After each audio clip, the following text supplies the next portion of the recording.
रिमझिम रिमझिम यहाँ पर लगातार बारिश हो रही है और मेरे ठीक सामने कई सारे पेड़ों का एक झुरमुट है जो चुपचाप भीग रहा है। उसकी टहनियां, उसकी फुनगियां बिल्कुल निश्चल खड़ी हैं। कभी कभार किसी पत्ती की कोर पर जब कोई बूंद गिरती है तो वह सितार के तार जैसा कांप जाता है। और यहाँ जो छज्जा है, छज्जे से धार बना करके पानी गिर रहा है। पूरी घाटी में बादल छाए हुए हैं और जो फर्श पर बारिश की बूंदें गिर रही हैं और वृक्षों पर जो लगातार बारिश हो रही है, उसका एक संगीत पूरा वातावरण में घुला हुआ है।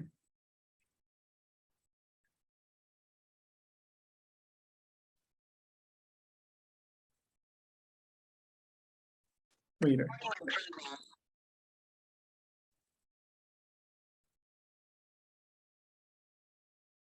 गंगा अभी अभी धूप रख करके गई यहाँ पे।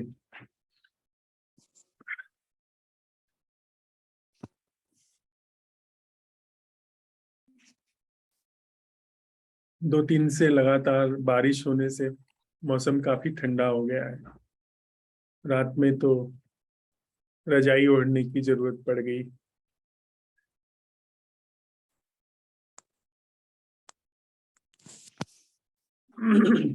सप्ताहांत बैठक में हम सब मित्रों का स्वागत है। आज हम सब लोगों ने संवाद के लिए बड़ा महत्वपूर्ण बिंदु चुना है, जो कि हमारे दैनंदिन जीवन में घुला हुआ है। वह है सद्गुण, सद्गुणों का प्रस्फुटन।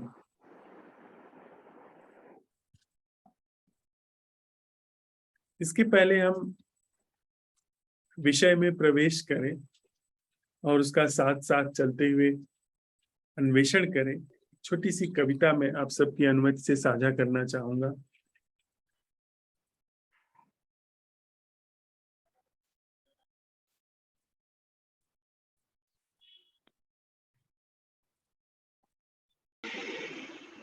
कविता 3 वर्ष पहले आई है।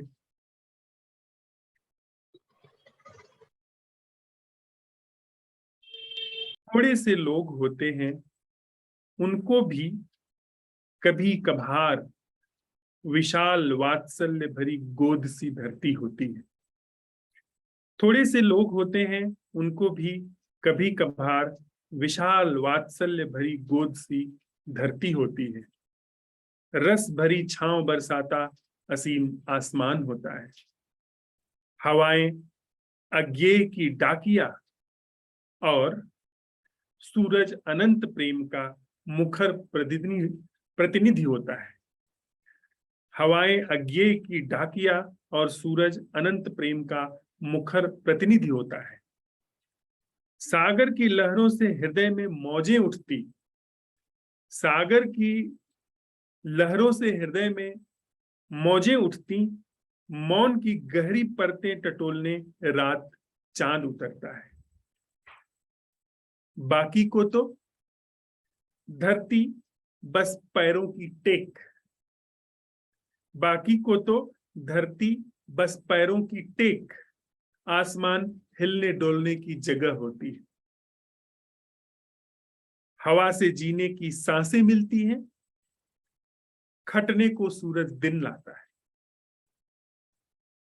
पसरने को रात होती है, सागर उस पार की मेड़ भर, सागर उस पार की मेड़ भर, और चांद तो होता ही नहीं।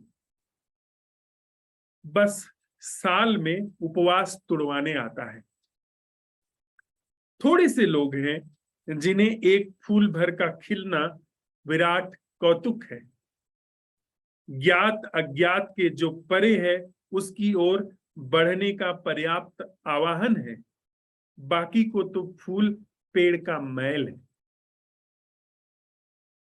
थोड़े से लोग होते हैं जिनके लिए बुद्ध मुक्ति का द्वार होते हैं। थोड़े से लोग होते हैं जिनके लिए बुद्ध मुक्ति का द्वार होते हैं, बाकी तो बस मनौती की मूरत होती है।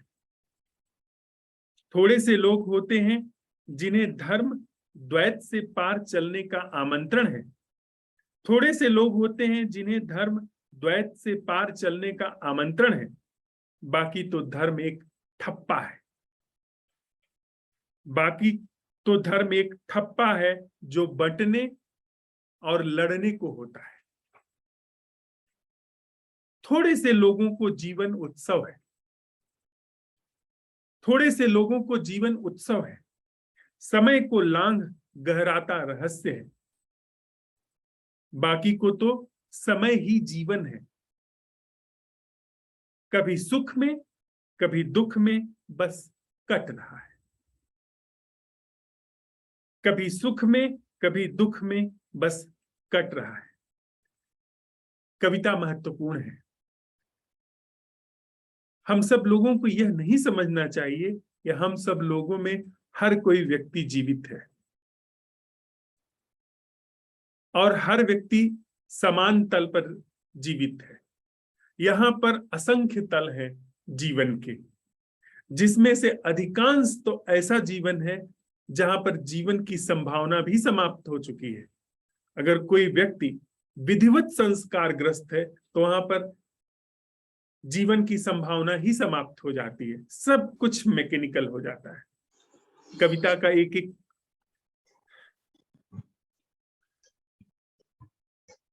मर्म हमें थोड़ा समझ लेना चाहिए। ये थोड़े से लोग होते हैं जिनको कभी कभार विशाल वात्सल्य भरी गोद सी धरती होती है। उनके लिए यह धरती बड़ी सी गोद है जिसमें वे कहीं भी जाएं मातृवत ही पाते हैं। वे जहां भी हों ऐसा उनको लगता है कि वो माँ के ही स्नेह में, माँ की गोद में ही है। वह धरती कोई अजनबी नहीं होती है जिनके लिए बस वही अपना घर, वही अपना गांव। मैं अपने गांव में बहुत सारे ऐसे लोगों को जानता हूं जिन्होंने 10 किलोमीटर का जो एरिया है वो कभी क्रॉस नहीं किया था। वे 10 किलोमीटर में ही अपने जीवन को पूरा का पूरा बिता गए। वह भी 10 किलोमीटर रेयर कंडीशन में कि कभी वो चले गए किसी रिश्तेदारी में, बहन के यहाँ बुलाने पर चले गए 4 साल 6 साल में। अन्यथा उनका जीवन खेत घर खलिहान, उसके बाहर वे कभी नहीं गए। जीवन भर वहीं पर लड़ते रहे, लाठियां चलाते रहे। जीवन भर वहां पर मेड़ की कटाई चलती रही, मेड़ में ही वो फरसे चलते रहे, सिर टूटते रहे, उसी में जीवन पूरा बीत गया। तो बहुत थोड़े से लोग होते हैं जिनके लिए पूरी धरती ही गोद है, पूरी जमीन ही आश्रय है। थोड़े से लोग होते हैं जिनको आसमान रस भरी छांव बरसाता है। उनके लिए आसमान एक छांव है जो रस भरा हुआ है। हवाएं अज्ञेय की डाकिया होती हैं। हवाओं से थोड़े से ही लोग होते हैं जिनको बड़ी पार की खबर आती है, कहीं दूर का संदेश आता है उनके जीवन में हवाओं से तिरता हुआ। सूरज अनंत प्रेम का मुखर प्रतिनिधि होता है, और जब सूरज होता है तो थोड़े से ही लोग होते हैं जिनको सूरज के उगने में अनंत प्रेम पसरता हुआ मालूम देता है, प्रेम उगता हुआ मालूम देता है। थोड़े से ही लोग होते हैं जिनको सागर की लहरों से हृदय में मौजें उठती हैं, जिनके लिए जब सागर में लहरें उठती हैं तो उनका हृदय भी मौजों में उमड़ता है। थोड़े से लोग होते हैं ऐसे। और मौन की गहरी परतें टटोलने रात चांद उतरता है। थोड़े से ही लोग होते हैं कि जब आसमान में चांद होता है, रात बिल्कुल चुप होती है, सुनसान, तो वो अपने भीतर गहरे में मौन में उतरने लगते हैं। अन्यथा बाकी के लिए कविता कहती है, बाकी को तो धरती बस पैरों की टेक बाकी के लिए धरती मतलब जहां पर पैर टिका हुआ है, बस। आसमान हिलने डोलने की जगह होती है।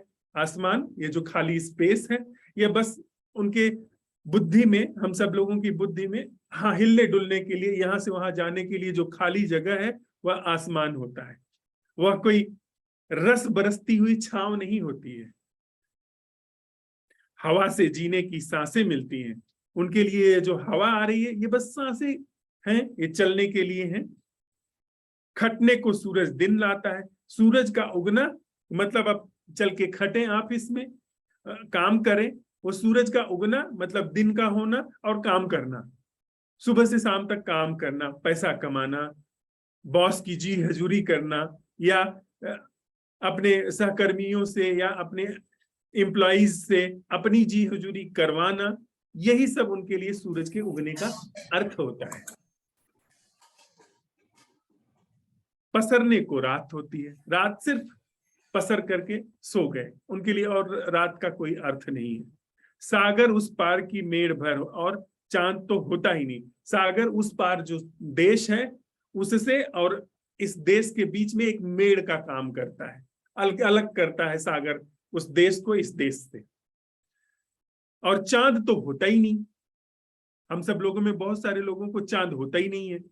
किसको ख्याल है कि आकाश में चांद उगा हुआ है और चल के घड़ी भर 10 मिनट चांद को निहार ले? रेयर कंडीशंस है कि कभी कभार दिख गया, हाँ ठीक है। उसकी बस महत्व है, वह बस साल में उपवास तुड़वाने आता है। उपवास तुड़वाने के लिए करवा चौथ या ईद का, ईद जो रमजान के बाद ईद आती है तो उपवास महीने भर का टूटता है, या निर्जला दिन भर का उपवास टूटता है। उतना महत्व है, वो भी जो कंडीशनिंग से आ रहा है उतना महत्व है। उसमें खूब चांद देखा जाता है। उसका रोल बस उपवास तोड़वाने के लिए है और उसका कोई रोल नहीं है।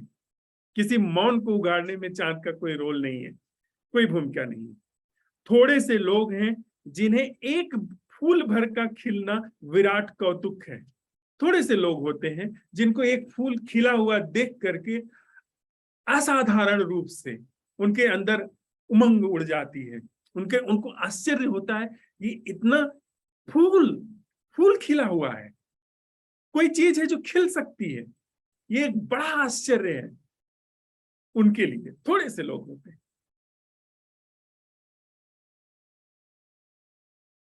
ज्ञात अज्ञात के जो परे है उसकी ओर बढ़ने का पर्याप्त आवाहन है।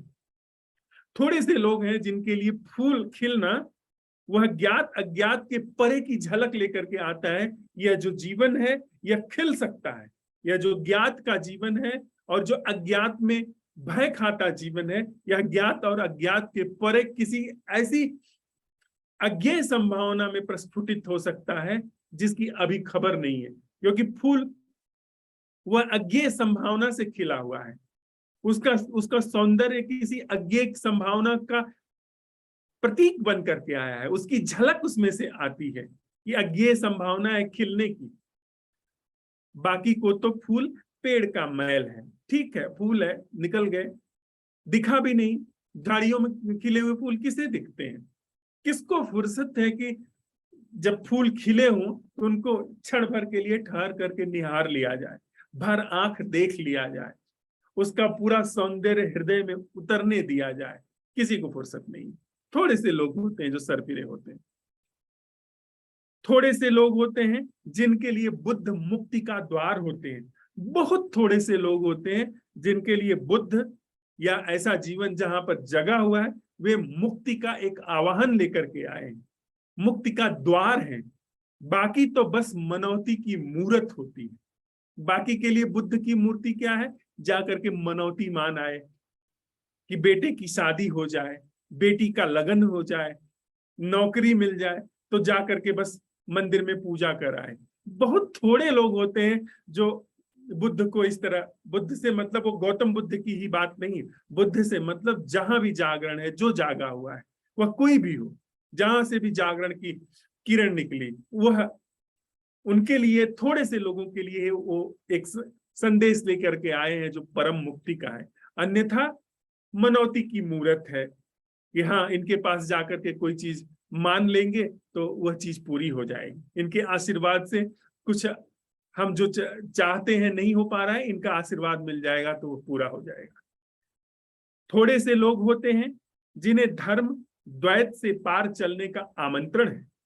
थोड़े से लोग हैं जिनका धर्म जो है वह द्वैत, जो यह जीवन घर्षण में है, सुख दुख, आशा निराशा, मित्र शत्रु, वैर और प्रेम, आत्मीयता अनात्मीयता, इन दोनों ही में जो कसता हुआ पिसता हुआ जीवन है, इससे पार चलने का आमंत्रण धर्म है, धर्म की कीमिया है।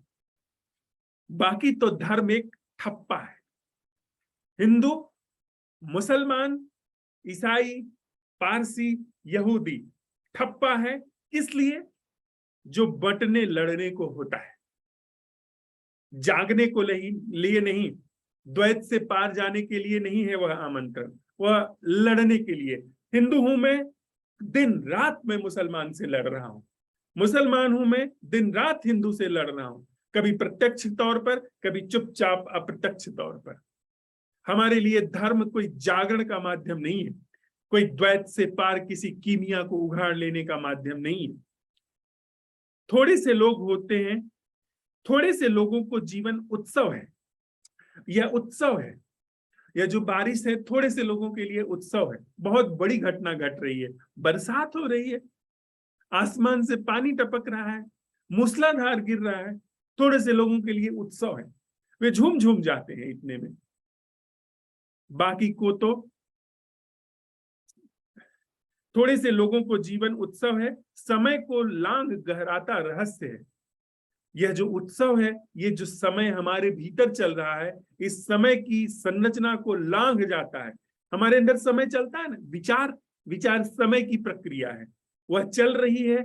वह यह जो जीवन घट रहा है, इस विचार की पूरी संरचना को पार करके थोड़े से लोगों के लिए यह जीवन उत्सव का काम कर रहा है। अन्यथा बाकी को तो समय ही जीवन है। भोर हुई, सांझ हुई, रात हुई, कल होगा, बीता कल हुआ, आगे ये करना है, वह कर पाए नहीं कर पाए, ऐसा होगा, ऐसा क्यों नहीं हुआ, सब कुछ समय में चल रहा है। हम लोग सत्यापन कर लें इसमें क्या क्या हमारे जीवन का ढंग है, क्या क्या हमारे जीवन की गति है। हम सब लोगों के जीवन में क्या यह सब चल रहा है जो उपरोक्त कहा गया, या यह चल रहा है?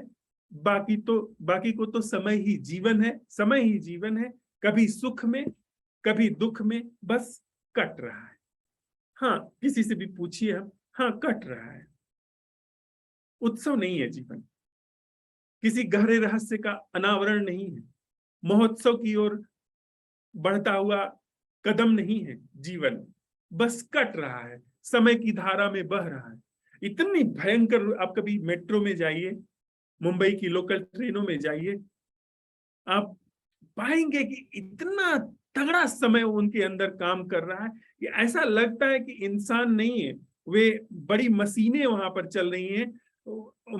जो ट्रेनों में आ जा रही हैं वो मशीनें आ जा रही हैं, जैसे कारखानों में मशीनें चलती हैं, एक के बाद एक, एक के बाद एक, एक के बाद एक। जो पुर्जा खराब हो गया बाहर, उन ट्रेनों में जो आदमी जिसका शरीर पूरा हो गया वो बाहर, दूसरी मशीन उस जगह है, ठसा ठस मशीनें भरी हुई हैं, वो भरना भरपूर है, बस उसके पार्ट्स बदल रहे हैं। तो एक बड़ा यंत्र इंसान के जीवन के नाम पर काम कर रहा है, कोई उत्सव कहीं नहीं है। समय की धारा पर मशीनें जैसे चलती है ना, उसमें सब एक्सलेटर चलते हैं, चीजें बनती हैं, वो ढो रही हैं, वैसे ही हम लोग ढो रहे हैं। हमारे लिए जीवन जो है, वह जो हमें सिखाया गया है, हमारा जीवन उसको ढोने का मार्ग है। हमारे बाप दादा ढोते रहे संस्कारों को, सम्मोहनों को, वैर को, हिंसा को, घृणा को, अपना पराया को, वह सब ढोते वो रहे, उनके बाप दादा ढोते रहे, वही चीज हम ढो रहे हैं। और क्या काम कर रहे हैं जीवन के नाम पे? वो जो मिला है उसको ढोते हुए आगे बढ़ा दे रहे हैं। बच्चों को कह रहे हैं अब तुम ढो। मशीन जैसे अब तक मैंने पार्ले बिस्किट बनाते हुए ढोया है एक्सीलेटर ने, अब मैं घिस गया, मैं निकल गया, अब आगे वाला आकर के वो पार्ले बिस्किट बनाता हुआ ढो रहा है। पार्ले बिस्कुट के रैपर्स पैक हो रहे हैं, मशीन की तरह, बिल्कुल उत्सव की तरह नहीं। कभी कभार थोड़े बहुत लोग होते हैं जिनको जीवन उत्सव होता है। अब थोड़ा सा हम लोग विषय में प्रवेश करते हैं।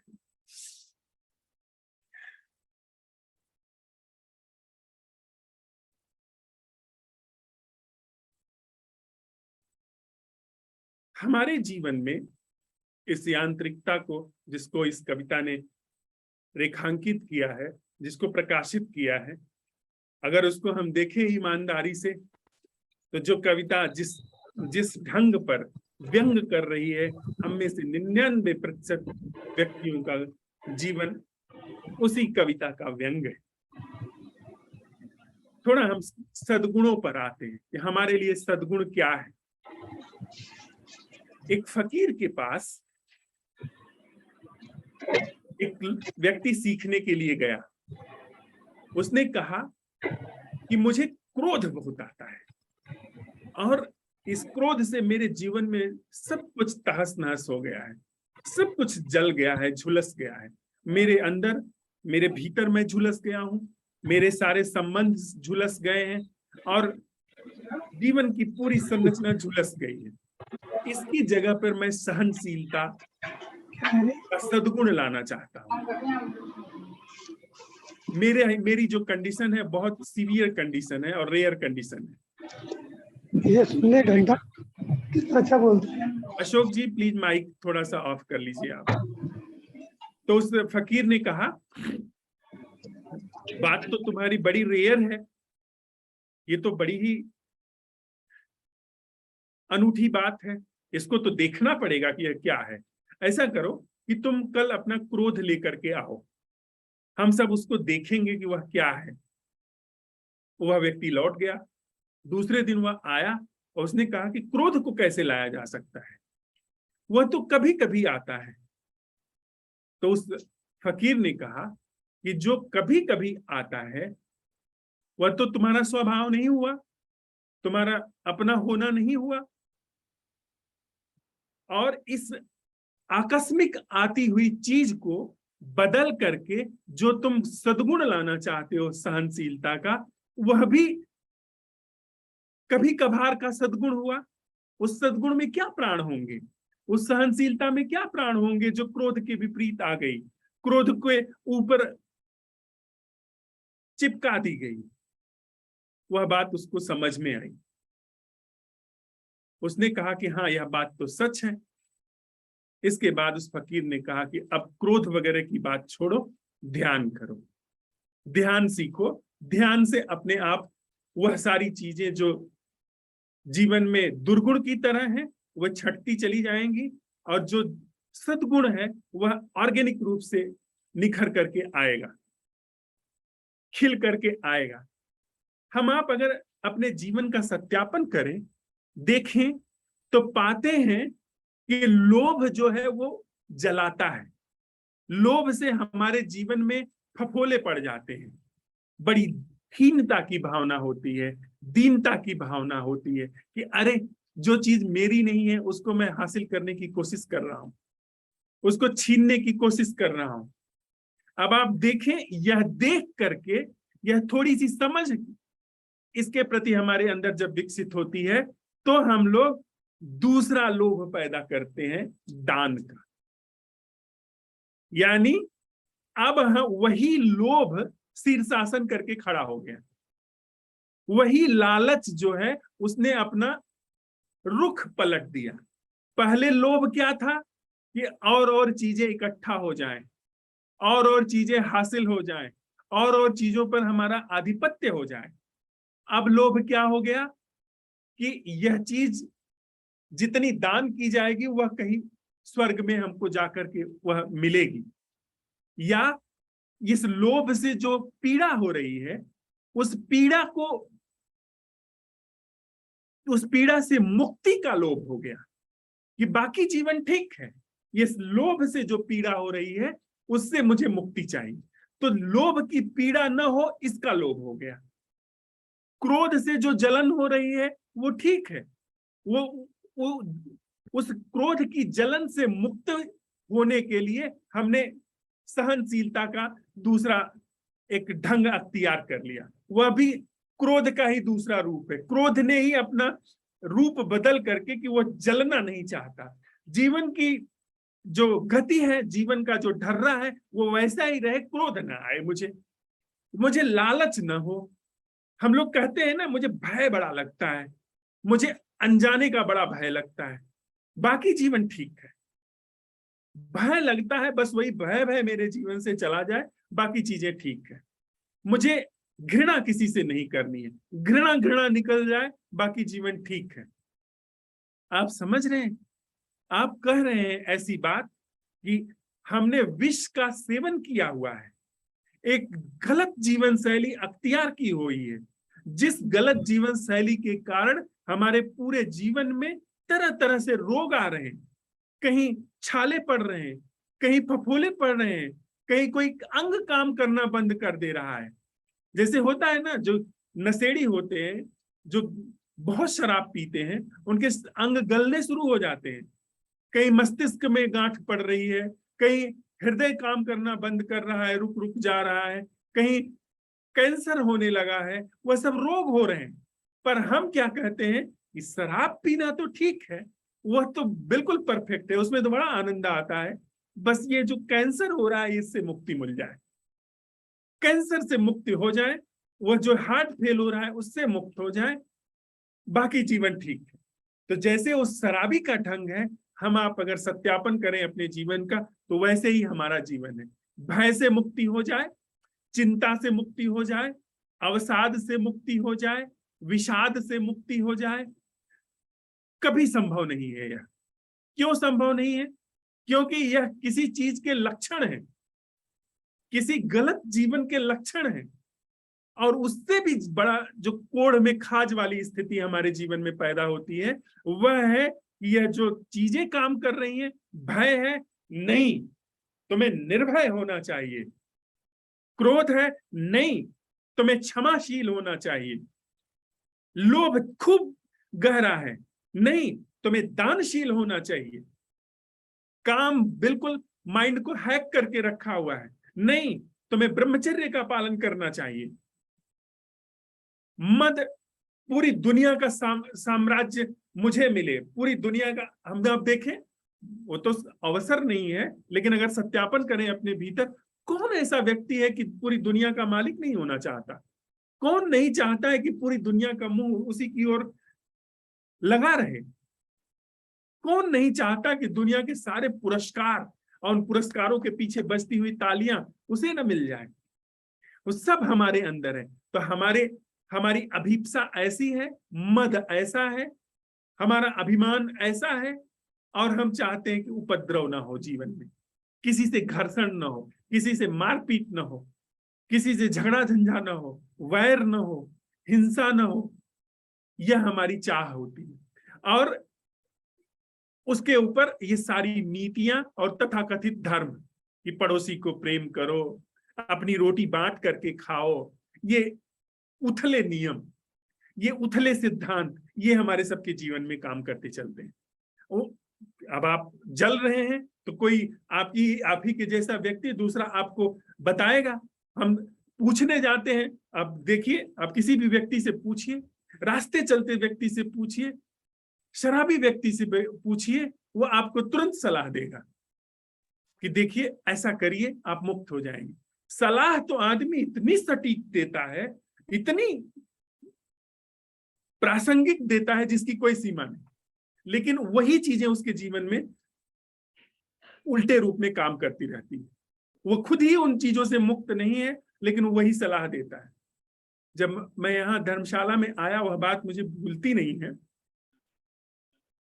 तो घर का मुझे खाना बनाने में बिल्कुल भी पता नहीं है। थोड़ा सा अब खाना जो बना पाता हूँ वो बहुत ही निम्न कोटि का आप कह सके, या बहुत ही ऑर्डिनरी ढंग का कह सके। जल जाता है, कुछ ऐसा हो जाता है, हाथ पैर भी जला लिया मैंने 1-2 दिन बनाने की कोशिश में। तो फिर आसपास खोजने गया कि कोई इस खाना बनाने के काम में मेरी मदद कर दे। तो एक व्यक्ति के घर पे पहुंचा, उन्होंने कहा कि हाँ मेरी पत्नी खाना बना देगी, पर तुम बताओ कि तुम यहाँ कैसे आए हो। तो मैंने देखा, पूरा उनका शरीर जो है चीकट है, पैर हाथ सब गंदे, मैल जमी हुई है, शरीर से दुर्गंध आ रही है।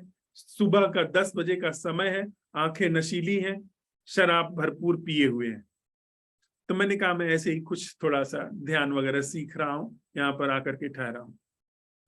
उन्होंने कहा तुमको ध्यान सीखने की क्या जरूरत है, यह जो आत्मा है इसको परमात्मा में मिला दो, हो गया ध्यान। तो मैंने कहा हाँ, ये बात तो मुझे पता नहीं थी, आपने अच्छी बताई, बैठो बैठो बैठो। आधे घंटे तक वह व्यक्ति जिसके प्राण कप रहे हैं, हाथ पैर कप रहा है, भयंकर रूप से शराब पिए हुए है, मुंह से दुर्गंध आ रही है, उठते उठते 2 बार नीचे गिर गए। मैंने उठा करके उनको बिठाया, वो लगातार मुझे प्रवचन देते रहे, इस आत्मा को उससे मिला दो, इस आत्मा को मिलाने के लिए आंख बंद करो और उसका ध्यान करो, और धीरे धीरे पाओगे कि तुम उससे मिलते जा रहे हो। वह बहुत बड़ा उदाहरण हो गया है। जब भी मैं कुछ बोलता हूं किसी से तो खूब मांझता हूं अंदर कि क्या यह चीज मेरे अंदर काम कर रही है। जब मैं कहीं जागरण की बात कर रहा हूं तो 100 बार अपने को मांझ करके देख लेता हूं, सत्यापित करके देख लेता हूं कहीं ऐसा तो नहीं कि जागरण की मैं बात कर रहा हूं और मैं खुद बेहोशी में बैठा हूं। तो ऐसे तो बातें खूब हुई, हम लोग खूब उपदेश दे रहे हैं, नीति की खूब बातें हो रही हैं, पर असल में वहां पर वही चीजें काम कर रही हैं जो कि गलत, भ्रामक, संस्कारित, सम्मोहित जीवन शैली के कारण कॉन्सिक्वेंसेस के रूप में आई हैं। वे गलत प्रभाव के कारण पैदा हुई हैं। अब थोड़ा सा इसमें हम लोग साथ में चलते हुए समझ लें कि सद्गुणों का अंकुरण क्या है और यह जो चीजें कॉन्सिक्वेंसेस के रूप में उभर करके आई हैं, इनका क्या अवसान है। अगर हम आप साथ साथ चलते हुए भीतर प्रवेश कर रहे हैं तो हम पाएंगे कि हमें जहां पर हम हैं वहां पर एक गहरा अभाव है।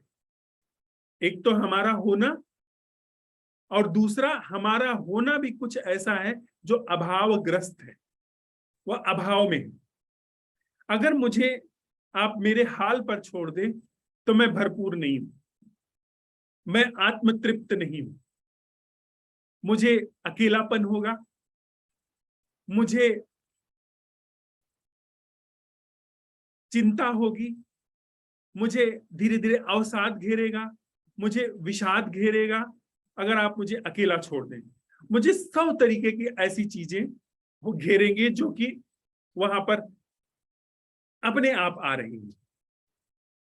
तो क्या तथ्य हमारे हाथ में आ रहा है कि जो मैं हूं, जैसा मैं हूं, एक तो वह मैं का होना तथ्य है और दूसरा वह मैं का होना अभावग्रस्त है। वह अपने में पूरा नहीं है, वह मैं का होना अधूरा होना है। तो उसमें एक कसक है, उसमें एक मांग है कि कुछ है, कोई चीज हमको पूरा कर दे, किसी का साथ पूरा कर दे, कोई वस्तु पूरा कर दे, कोई पद पूरा कर दे, हमारी दीनताहीनता की जो यह अधूरापन है यह पूरा हो जाए। तो तथ्य के रूप में हम पाएंगे कि हमारे अंदर हमारा होना है और वह होना अधूरा होना है, उसीलिए उसकी मांग चल रही है। अगर बिल्कुल मुझे आप मेरे हाल में छोड़ दीजिए, फिर बात आती है ये जो मेरा अधूरा होना है इसकी पूर्ति कैसे हो। तो जो प्रचलित धर्रा है वह किसी के साथ से पूरी हो जाए। चूक हो गई यहीं पर। यह जो अधूरा होना था इसका सत्यापन किया जाना चाहिए था। पहले इस अधूरे होने के तथ्य को परखा जाना चाहिए था कि मेरा अधूरा होना क्यों है। उसको परखे बिना जो हमारी पीढ़ी दर पीढ़ी हमारे संस्कार चले आ रहे हैं, वे कहते हैं कि किसी का साथ ले आओ तो तुम्हारा अधूरापन दूर हो जाएगा। बहुत सारी हमने संस्थाएं निर्मित की जिसके द्वारा वह जो साथ संग है वह बनता है, मित्रता है, शादी विवाह है और रिश्ते नाते हैं, पार्टियां हैं, संगठित धर्म है, राष्ट्र है, कबीला है, जाति है, क्षेत्र है। इसके माध्यम से हम लोग साथ होने के लिए अपने उस अधूरेपन को भरने की कोशिश करते हैं। फिर खालीपन है, खोखलापन है, उसको धन से, पद से, इससे उससे भरने की कोशिश कर रहे हैं। अब वहां समस्या क्या पैदा हो रही है कि जब भी आप बाहर से कोई चीज भरने की कोशिश कर रहे हैं, वहां पर उसी चीज से सभी लोग भरने की कोशिश कर रहे हैं। उसी पद को 1-1.5 अरब लोग चाह रहे हैं एक देश में। तो जैसा भयंकर खींचातानी मारकाट मचनी चाहिए वैसी हो रही है। अब उसमें खींचतान है, उसमें कोई, आप अगर किसी पद पर पहुंचे हैं तो लोग कुर्सी पकड़ करके खींच रहे हैं क्योंकि उनको बैठना है। तो आप भयभीत हैं, आपके पास पैसा है तो उसको आप बचा करके रखे हुए हैं कि कोई छीन न ले, कोई बुद्धू न बना करके ले ले। तो उसके लिए आपको चिंता है कि मेरा पैसा कैसे सुरक्षित बना रहे। उसके लिए फिर आप रोज नए नए नियम कानून संसद में लेकर के आ रहे हैं, वगैरह वगैरह। ये सारी चीजें उस अरेंजमेंट को लेकर के चल रही हैं, प्रबंधन को लेकर के चल रही हैं। और फिर भय पैदा हो रहा है, किसी का साथ आप पाते हैं, वो आपका साथ पाता है। इसके बाद आपके दोनों में मत भिन्नता होती है, उसकी अपनी मर्जी है, आपकी अपनी मर्जी है। फिर दोनों में घर्षण होता है, फिर दोनों अलग होते हैं, फिर पॉजिटिवनेस है, छूटने का भय है, विवाह है तो तलाक है, वगैरह वगैरह। ये सारी चीजें घटती चली जा रही हैं।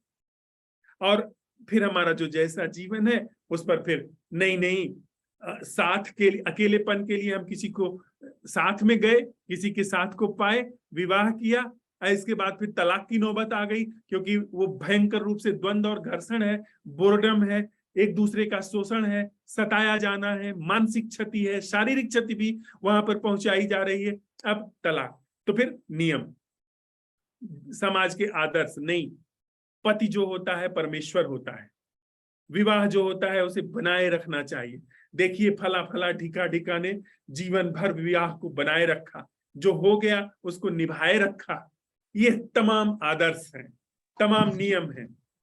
जिस धर्म और हम धर्म शास्त्रों की भी तो व्याख्या करते हैं ना, स्वधर्मे निधनम श्रेय, अपने धर्म में मरना जो है वह श्रेयस्कर है, और पर धर्म भयावह भयावह, दूसरे का धर्म भयावह है। तो अपने धर्म में चाहे जो भी मूढ़ता हो उसका अनुपालन करिए, उसको मान के चलिए, तो फिर आपको सामाजिक सपोर्ट है। अन्यथा फिर आप अकेले हो जाएंगे।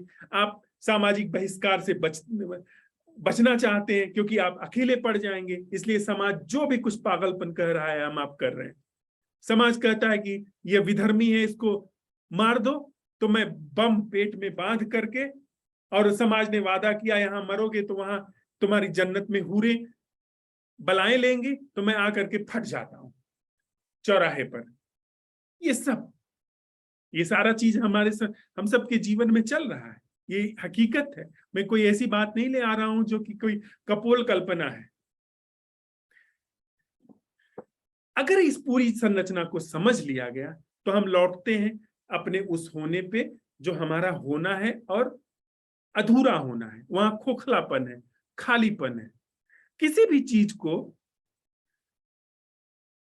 समझने के लिए पहला कृत्य क्या होगा? अनिवार्य रूप से देखना। कहीं मैं रास्ते में जा रहा हूं और आगे सांप लेटा है, यह रास्ता टूटा हुआ है, लैंडस्लाइड हो गई है, तो पहला एक्शन स्वाभाविक रूप से क्या होगा? मैं भली भांति देखूंगा कि कहीं से रास्ता है निकलने का या नहीं, या पूरा रास्ते पर यह सांप जो है, सांप के फन की पहुंच है।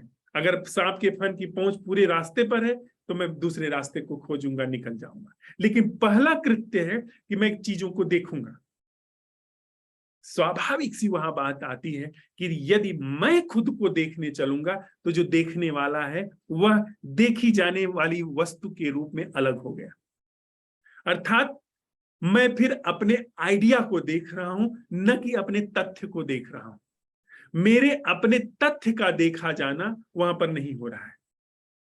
इसलिए यहां पर किसी भी तथ्य को देखने के लिए उसके प्रति हमें होशपूर्ण होना होता है, जागना होता है। और यहां पर खुद के प्रति, जब हम बाहर के तथ्य के प्रति तो मैं जैसा हूं बना हूं और उसको देख सकता हूं, लेकिन जब खुद को देखना होता है तो मुश्किल आती है। फिर हम नए नए तरीके की साक्षी हो जाऊं, दृष्टा हो जाऊं, या मैं सदा साक्षी हूं, ये सब ख्याल लेकर के आ रहा हूं। पर ये सब आइडियाज हैं, ये सब अध्यारोप हैं। आरोपित किए जा रहे हैं। ये सम्यक दर्शन नहीं है, मैं देख सकता हूं क्योंकि देखने वाला हमेशा अलग हो जा रहा है। फिर सहज रूप से वहां यह बात आती है कि क्या ऐसा दर्शन संभव है जो दर्शन तो हो परिपूर्ण, मेरी पूरी संरचना का वह संरचना जो मैं हूं और साथ ही साथ अधूरा हूं, खाली हूं, खोखला हूं, जिसकी वजह से अभी हम लोगों ने बात की, हमने सारे जीवन में उपद्रव फैलाए हैं, यह मिल जाए, वहां पहुंच जाऊं, और फिर वहां जो चोटें लगती हैं उसमें नियम कानून बनाए हैं। वह जो अधूरापन है बेस में, उस अधूरेपन को देखने के लिए, समझने के लिए फिर सहज रूप से यह सवाल उठता है कि क्या इसका ऐसा दर्शन संभव है जो मैं न कर रहा हूं, क्योंकि मैं करूंगा तो मैं अलग हो जाऊंगा। तो दर्शन आइडिया का होगा, न कि मेरी वास्तविकता का होगा। मैं के एक आइडिया का, ख्याल का दर्शन होगा। तो मैं अपने बारे में विचार को देखूंगा, पर उस एहसास को देखना संभव नहीं हो पाएगा जिसका नाम मैं है, जो अधूरा है। वहां पर अब अन्वेषण हमारा आगे साथ साथ बढ़ रहा है। वहां पर मैं ये सवाल उठाता हूं कि क्या मेरा कोई ऐसा अवलोकन हो सकता है। अब मैं अन्वेषण में सवाल उठा रहा हूं, किसी परमात्मा से नहीं। अन्वेषण मेरा सवाल उठा रहा है, क्या ऐसा अवलोकन मेरा संभव है जो मैं नहीं कर रहा हूं।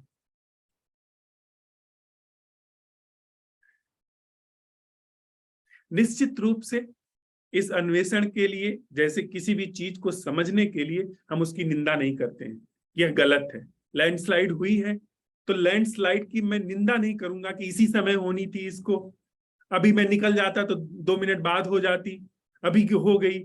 ऐसी निंदा मैं नहीं कर सकता हूं। मैं उसकी प्रशंसा भी नहीं कर सकता। प्रशंसा और निंदा मुझे उस चीज पर देख करके रास्ता निकालने में बाधा बनेगी। तो मैं अगर अपने अधूरे होने का अवलोकन करना चाहता हूं, तो वहां पर सीधी सी बात आती है कि सबसे पहले मैं अपनी निंदा न करूं। मेरा जो तथ्य है, यदि मैं क्रोधी हूं तो क्रोधी होने की निंदा न करूं।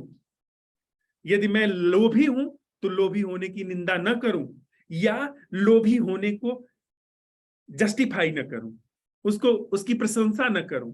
तभी हम किसी तथ्य का सम्यक रूप से अवलोकन कर सकते हैं। अन्यथा निंदा और स्तुति, यह दोनों हमारे अन्वेषण को हैक करके लेके चले जाते हैं, अपहरण कर लेते हैं। सम्यक अवलोकन का अर्थ है कि निंदा और स्तुति न करो। अब हम प्रवेश कर रहे हैं कि मेरा अवलोकन कैसे हो, मेरी पूरी संरचना का अवलोकन कैसे हो, और यह भी हो, अवलोकन तो हो, और यह भी हो कि अवलोकन करने वाला मैं ना हूं, या मैं का एहसास ना हो। तो बात आती है कि निंदा स्तुति नहीं है, मैं जैसा हूं वैसा ही खुद को देखना जानना चाहता हूं, लेकिन मैं नहीं अवलोकन कर सकता। वह त्रुटि युक्त अवलोकन होगा। जब यह सवाल उठता है तो यह सवाल एक असंभव प्रश्न है। संभव प्रश्न का मतलब जो मैं अब तक बने रहते हुए करता रहा हूं, वह संभव प्रश्न है। वह मेरे हाथ की चीज है। मैंने किसी का साथ चाहा, ले आया, संभव हुआ। आइडियाज में ही लेकर के आया, हुआ। मैंने किसी को खिसकाना चाहा, खिसका दिया, संभव हुआ। मेरी बुद्धि के लिए सब संभव है। मैं डरा हूं, डर को दबाना चाहा, वह संभव हुआ। निर्मूलन कभी नहीं हुआ, जड़ से कभी समाप्त नहीं हुआ, लेकिन ये सब संभव ढंग हमने आजमाए। अब आ गया है असंभव प्रश्न, क्योंकि अन्वेषण इसकी मांग कर रहा है कि क्या मेरा कोई ऐसा अवलोकन है, ऐसा जागरण है जो मैं नहीं कर रहा हूं। आप देखिए, तत्क्षण अगर सच में ही आपने यह सवाल उठाया, यह सवाल पूरी अपनी गरिमा में, पूरी अपनी गंभीरता में, पूरी अपनी ऊर्जा से, और पूरे अपने प्यास और हृदय के अन्वेषण से यह सवाल उठाया मैंने, क्या ऐसा हो सकता है, क्या ऐसा है इस अस्तित्व में कि मेरी पूरी संरचना का अवलोकन, अन्वेषण, सत्यापन, प्रकाशन हो जो मैं न कर रहा हूं। पूरी रोए रोए कि कैसे मैं हूं, वह जो मेरा अधूरा होना है, खाली होने, खोखले होने का एहसास है, वह हो। आप पाएंगे, हम आप अभी करें तो पा रहे हैं, यह पाएंगे नहीं, यह अभी पा रहे हैं कि ऐसा जागरण संभव है जो मैं नहीं कर रहा हूं। उस जागरण में मेरा रोया रोया प्रकाशित हो रहा है, मेरी पूरी संरचना, मेरा सेंस ऑफ मी जिसे मैं कहता हूं अधूरा होना, वो प्रकाशित हो रहा है। और एक यहां पर बड़ी मजे की बात घटती है जो हम लोगों को समझ लेनी चाहिए। मेरा अपना अधूरा होना प्रकाशित हो रहा है और साथ ही एक ऐसा नैसर्गिक जागरण उभर करके आ रहा है जो अब तक अस्तित्व में नहीं पाया जा रहा था। जैसा हम जीवन जी रहे थे उसमें नैसर्गिक रूप से जागृत होकर के जीवन का बहना, जीवन के कृत्यों का घटना नहीं पाया गया था, लेकिन अब यह पाया जा रहा है। इस नैसर्गिक जागरण की घटना में वह जीवन जो बहना शुरू हुआ उसमें अधूरापन नहीं, उसमें खोखलापन नहीं, दीनता उसमें नहीं। देखिए, अभी झांक करके देखिए, उसमें दरिद्रता नहीं, उस नैसर्गिक जागरण में कोई भी अभाव नहीं, वहां कोई मांग नहीं है। जब नैसर्गिक जागरण है और इन मैं और मेरे सारे तथ्यों का भरपूर अवलोकन है, उस अवलोकन में वह सारी चीज तो अवलोकन में ठीक है, देखी गई, लेकिन वह जो एक नया रहस्य उघड़ करके आया, नैसर्गिक जागरण, वह वहां पर ऐसे तथ्य के जीवन के आधार के रूप में लेकर के आया है जो कि उसको रिप्लेस कर दिया मैं नाम के तथ्य के जीवन के आधार को। मैं जीवन का आधार हूं, यह बात हट गई और नैसर्गिक जागरण ने वहां पर जगह ले ली। और वह नैसर्गिक जागरण अधूरा नहीं है, वहां कोई मांग नहीं है, इसका मतलब वह भरपूर है। मैं जैसा था उसमें हमेशा मांग थी, उसमें अधूरापन था, पर जागरण में कोई मांग नहीं, और वह जागरण मैं नहीं कर रहा हूं, वह वहां उघड़ा हुआ पाया गया है। उस नैसर्गिक जागरण में उघड़े हुए होने पर फिर सद्गुण जीवन में आते हैं। फिर वो सद्गुण नहीं है जो कि हमने चिपका लिए हैं, हमने थोप लिए हैं। नीति कहती है झूठ नहीं बोलना चाहिए, तो हमने चिपका लिया। नीति कहती है कि सत्यमेव जयते, तो हमने सत्यमेव सच बोलना चाहिए। वो अंदर अंदर झूठ बोलने की मांग चल रही है, पर ऊपर ऊपर हमें सत्य बोलना चाहिए, वो चिपका लिया हमने। Honesty is the best policy, policy की तरह ईमानदारी कोई नीति हो सकती है। ईमानदारी जीवन से अगर नहीं आ रही है, रक्त के प्रवाह से नहीं आ रही है, तो उस ईमानदारी का क्या मोल जो नीति की तरह आ रही है? वह तो एक प्रवंचना है, वह तो एक छल है, चालबाजी है। अगर ईमानदारी से दूर के अर्थों में लाभ हो तो फिर दूर के अर्थों में हानि हो तो हम लोग ईमानदारी को नहीं स्वीकार करें, तो बेईमानी is the best policy, dishonesty is the best policy हो जाएगी। वो हमारे अपने जो लाभ के आधार पर वह नीति तय हो रही है, वह नहीं, वह तो हमने चिपका लिया है। ऐसा करना चाहिए, ऐसा उपयोगी है, ऐसा सुविधाजनक है, इसलिए ऐसा कर रहे हैं, जबकि अंदर अंदर जीवन कुछ और कह रहा है। ऊपर ऊपर पर द्रव्यम लोष्ठवत पर दारा मातेसु, कि दूसरे की स्त्री मां के समान, दूसरे का धन मिट्टी के समान, ऐसा देखना चाहिए। अंदर अंदर तो दूसरे की, पहली बात तो स्त्री ही हम चाहते हैं कि वह हमारी हो जाए, और फिर दूसरे की स्त्री तो जरूर हो जाए, तो वह पहले दूसरा बनाना फिर उसको अपना बनाना, वह मांग चल रही है। पर ऊपर ऊपर पर दारा मातेशु पर द्रव्यम लोष्ठवत, मिट्टी के ढेले के समान समझो, दूसरे का धन तो कैसे कब्जा कर लूं, पर नीति कह रही है पर द्रव्यम लोष्ठवत। ये सब पाखंड है, ये सब प्रवंचना है, ये सब आत्मसम्मोहन है, खुद को छलना है, खुद को धोखा देना है। जब तक नैसर्गिक जीवन नहीं उघड़ करके आया है, जो सहज जीवन है उघड़ करके नहीं आया है, जब तक यह अधूरा मैं विद्यमान है, तब तक सद्गुण हो ही नहीं सकता। सद्गुण के नाम पर सिर्फ आत्म प्रवंचना होगी, सिर्फ खुद को सम्मोहित करना होगा, सिर्फ समाज का खुद को धोखा देना और हमारा समाज का धोखा देना। समाज आपसे यह अपेक्षा नहीं करता कि आप क्या हैं भीतर, समाज आपसे यह सिर्फ अपेक्षा करता है कि आप इस तरह व्यवहार करें, आप यह दिखाएं। वह ऊपर ऊपर आप दिखाएं, अंदर अंदर कुढ़ते रहे, जलते रहे, उससे कोई फर्क नहीं पड़ता। तो धीरे धीरे हमारी आदत पड़ जाती है ना हंसते हुए मुस्कुराते हुए जीने की, और अंदर अंदर हंसते हुए मिलने की, बोलने की, कैसे हो, हाँ सब ठीक है, एकदम मस्त है, मौज चल रही है, और अंदर अंदर कोढ़ चल रहा है, अंदर अंदर सब विषाद चल रहा है, चिंताएं चल रही हैं।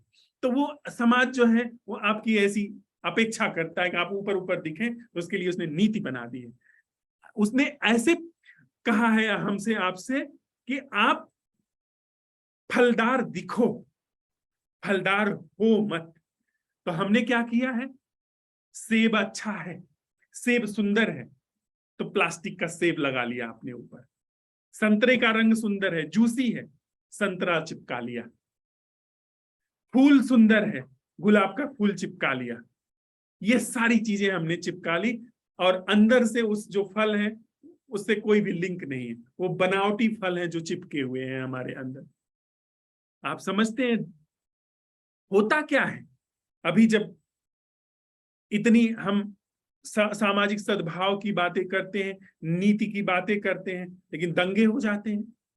दंगे होते ही हम आप जानते हैं कि वही आदमी छुरा घोंपता है जो कल तक एक थाली में खाता है।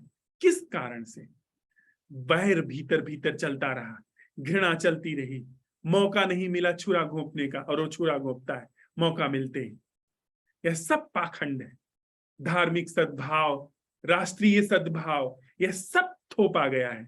यह सब एक गहरा सम्मोहन है, गहरा धोखा है इस तथाकथित सड़े गले समाज को बरकरार रखने के लिए। मात्र एक चीज है जो सम्यक सद्गुण को उगाड़ सकती है, वह है नैसर्गिक जागरण। नैसर्गिक जागरण है, आप आत्मतृप्त हैं, किसी की चीज क्यों लेंगे? आप अपने में भरे पूरे हैं, किसी की बाह क्यों पकड़ के अपने जीवन में लाएंगे? हाँ, कोई सहज रूप से जीवन में आपके साथ चलना चाहे वो अलग बात है। वह है दूसरे के साथ साथ खिलना, न कि दूसरे को चूसना, दूसरे का शोषण करना। दूसरा कुछ देता है तो ठीक, दूसरा कुछ छीनता है तो ठीक। असल तो छीन नहीं सकता ना, असल तो लेन देन में नहीं जा सकता।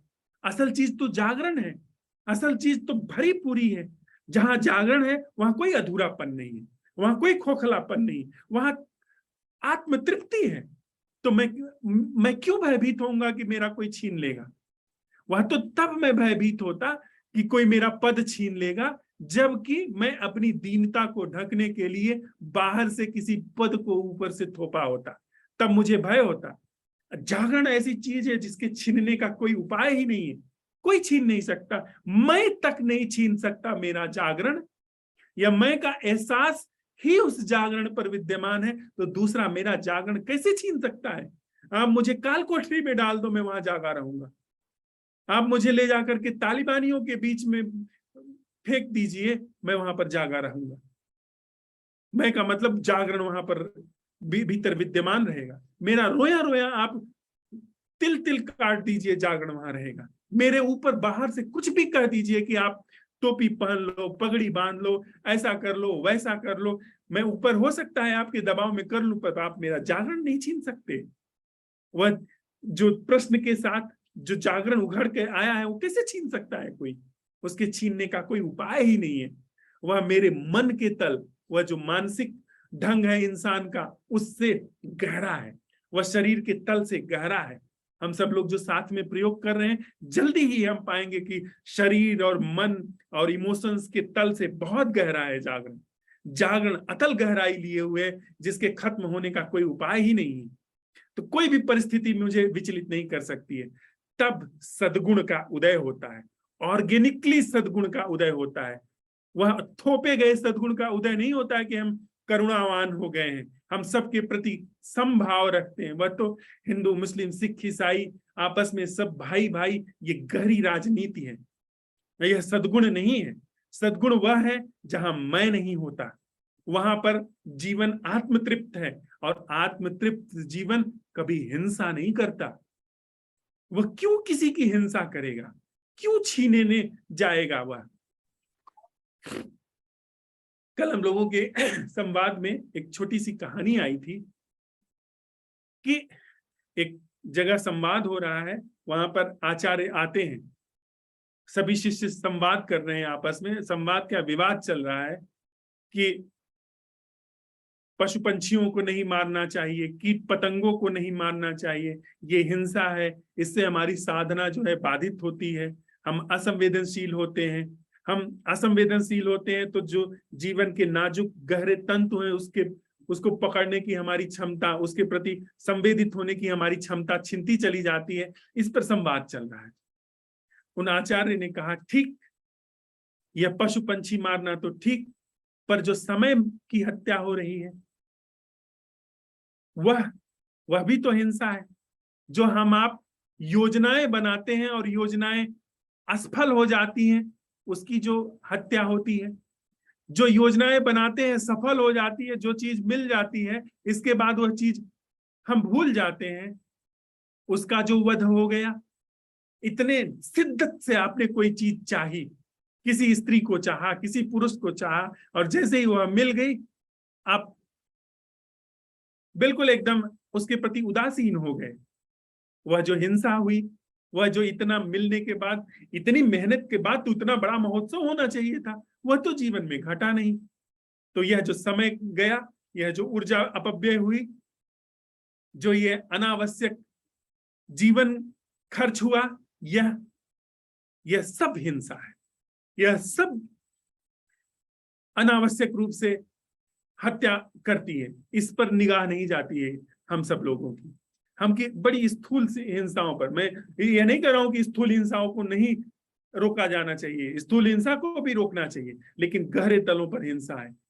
उन गहरे तलों पर भी हमको हिंसा को समझ करके उनसे मुक्त होना चाहिए। और हिंसा का मूल है यह अहंकार, यह मैं, यह अधूरा खोखला मैं, यह बनावटी मैं, यह संस्कारित मैं, यह सम्मोहित ढंग जीवन का मैं। यह ढंग हमेशा प्यासा है, हमेशा तड़प रहा है, हमेशा शोषण करना चाहता है, हमेशा खींचना चाहता है। जब तक यह है तब तक सद्गुण नहीं हो सकता। हाँ, इसकी जगह रिप्लेस हो, वहां पर जागरण हो, तो सद्गुण तो सहज रूप से वहां पर पाया जाता है। सद्गुण तो ऐसे ही खिलता है जैसे सम्यक रूप से मौसम आने पर फूल खिल जाते हैं, मौसम आने पर यह वर्षा हो रही है, ऋतु आने पर फल आते हैं। ऋतु आए, एक है ना वो दोहा कि ऋतु आए फल होए, माली सींचे 100 घड़ा, ऋतु आए फल होए। पर वह ऋतु, वह सींचना क्या?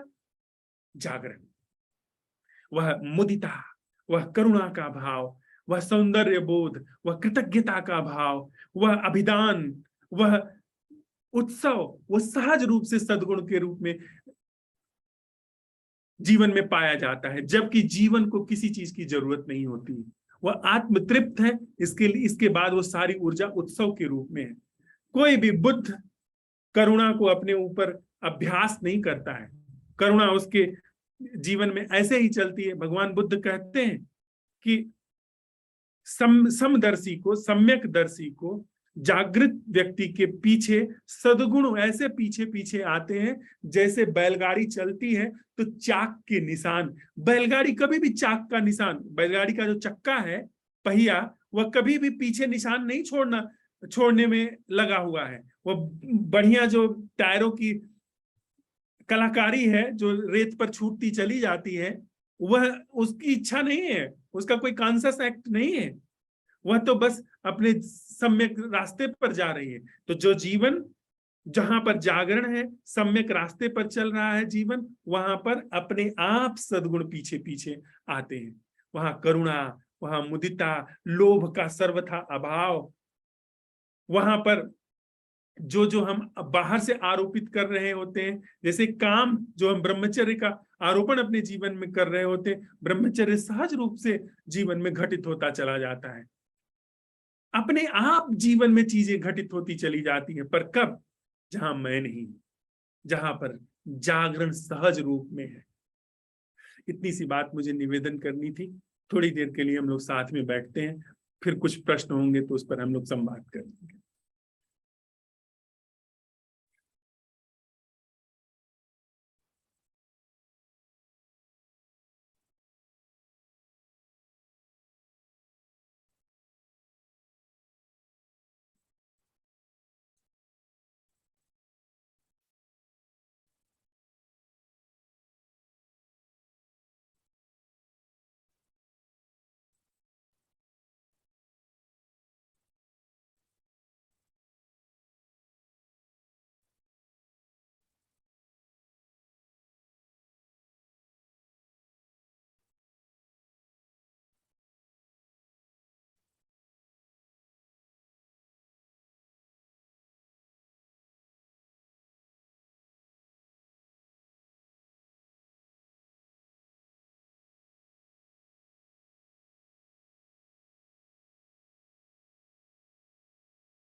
हेलो।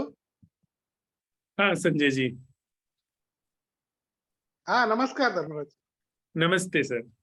हम्म, सर, आज का जो संवाद बहुत ही अच्छा हुआ। जी। और 4-5 दिन से मेरे मन में यही विचार चल रहे थे कि जी।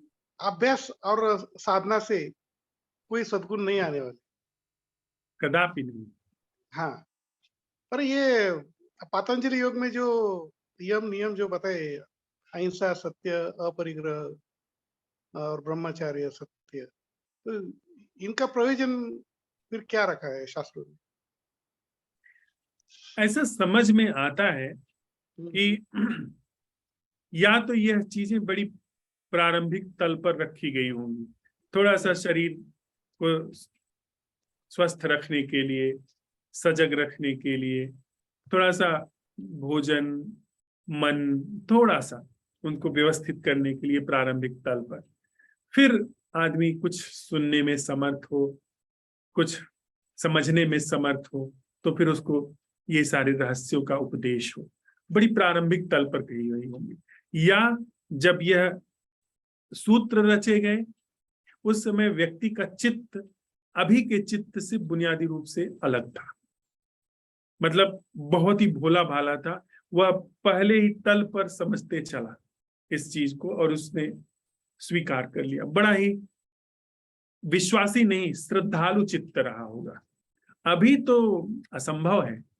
या तो हमारा बहुत लॉजिकल माइंड है, ये पिछले 300-400 वर्षों में असाधारण रूप से मनुष्य के मन ने तर्क को जगह दी है। अभी पिछले 12-14 वर्षों में जो एकदम बाढ़ के रूप में, सुनामी की तरह इंटरनेट से सारी चीजें लोगों के एक्सेस में आई हैं, उसने बहुत ज्यादा तर्क को बल दिया है, खारिज करने को, इनकार करने को बल दिया है। व्यक्ति ऐसे सीधे मान नहीं सकता। बहुत श्रद्धालु चित्त हो, बड़े प्रेम में चित्त हो, तो वह सुने और सुनने के साथ उसे देख ले, बात पूरी हो जाए। तो उसके लिए हो सकता है यह सब चीजें ठीक हो, पर अभी के चित्त पर यम नियम, धारणा, ध्यान और समाधि तक असंभव है।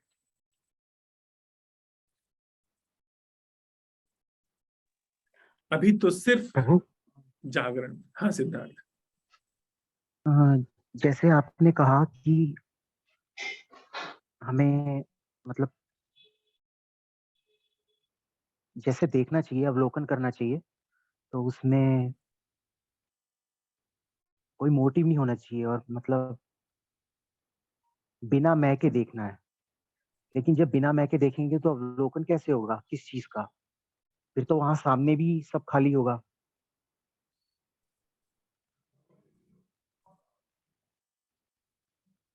एक सेकंड। अगर अगर मेरे में कोई मोटिव नहीं है, अगर मतलब अगर बिना मोटिव के देखा जा रहा है और बिना दुख के देखा जा रहा है, तो फिर अवलोकन कैसे हो सकता है? वो तो तभी हो सकता है जब दुख हो रहा हो।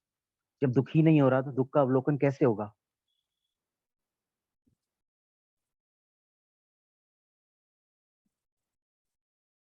मैं जैसा हूं, जो भी हूं, कुछ न कुछ तो मेरी वास्तविकता है, तथ्य है, या उसमें कोई संशय है?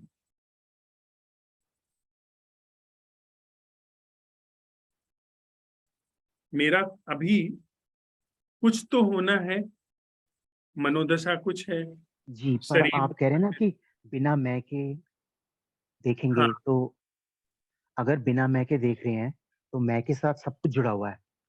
जो भी जी। हम जिसके बारे में भी बात हो रही है, तो जी। अगर मैं ही हट गया तो फिर सामने बचा क्या जिसका अवलोकन होगा? अवलोकन तो मैं का ही करना है ना।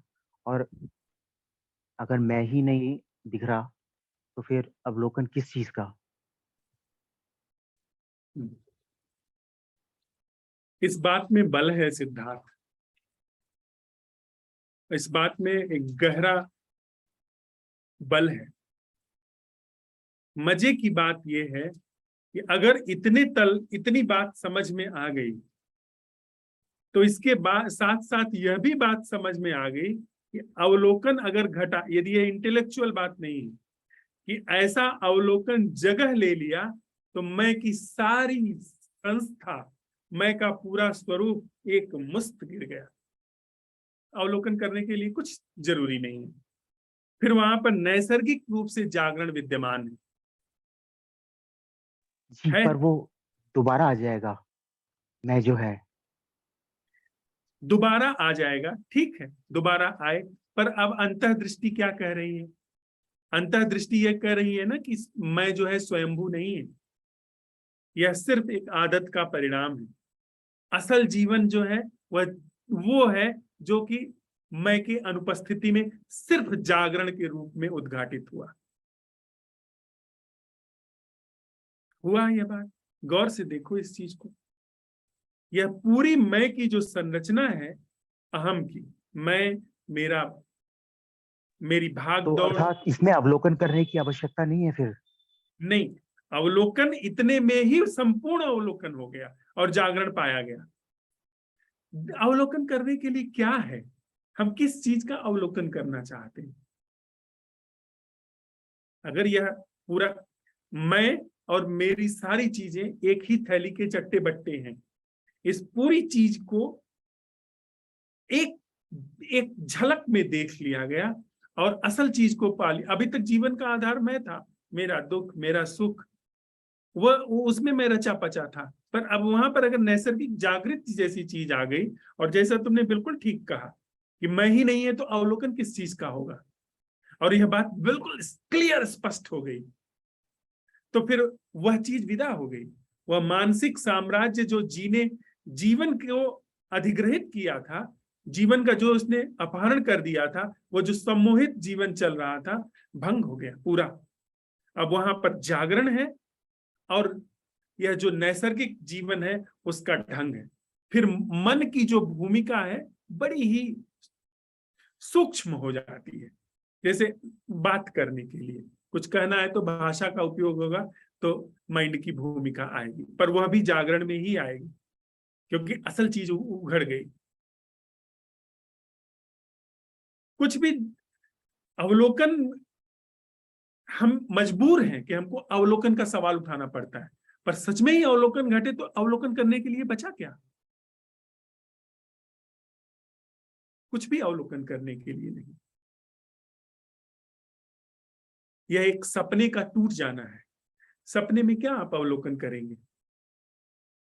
इसीलिए तो हम लोग जब भोर की बैठक में हैं तो वहां जो कौंध आती है कि मैं प्रमाद में हूं, बस इस पूरी मेरी संरचना का समूल अंत क्या है?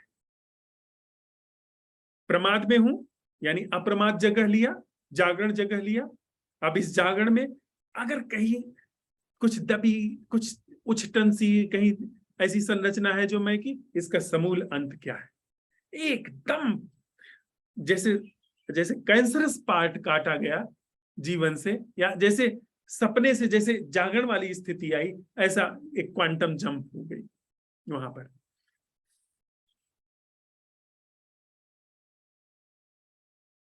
आप क्या कहते हो? प्रकाश डालो इस पर। जी, मैं तो इसके आगे का तो सोच नहीं पा रहा। वैसे आप बात तो सही कह रहे हैं कि फिर अवलोकन की क्या आवश्यकता रह जाएगी? अवलोकन की कोई आवश्यकता नहीं रही। आज तक आज तक आज तक बहुत कुछ सुना है ना इसके बारे में, तो हर बात पे अवलोकन ही कहते हैं सब। तो इसलिए मैं थोड़ा सोच में पड़ गया हूँ कि यही नहीं करना। असल बात यह भी है, अगर सच में ही अवलोकन हुआ तो अवलोकन करने के लिए कुछ नहीं है। सच में ही जागे तो बेहोशी का क्या, बाहर आ गए, फिर बेहोशी में क्या बचा? मतलब सपने में क्या बचा? कुछ नहीं, सपना टूट गया।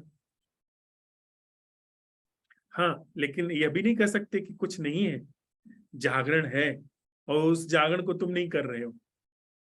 जागरण में कोई भूमिका नहीं है हमारी।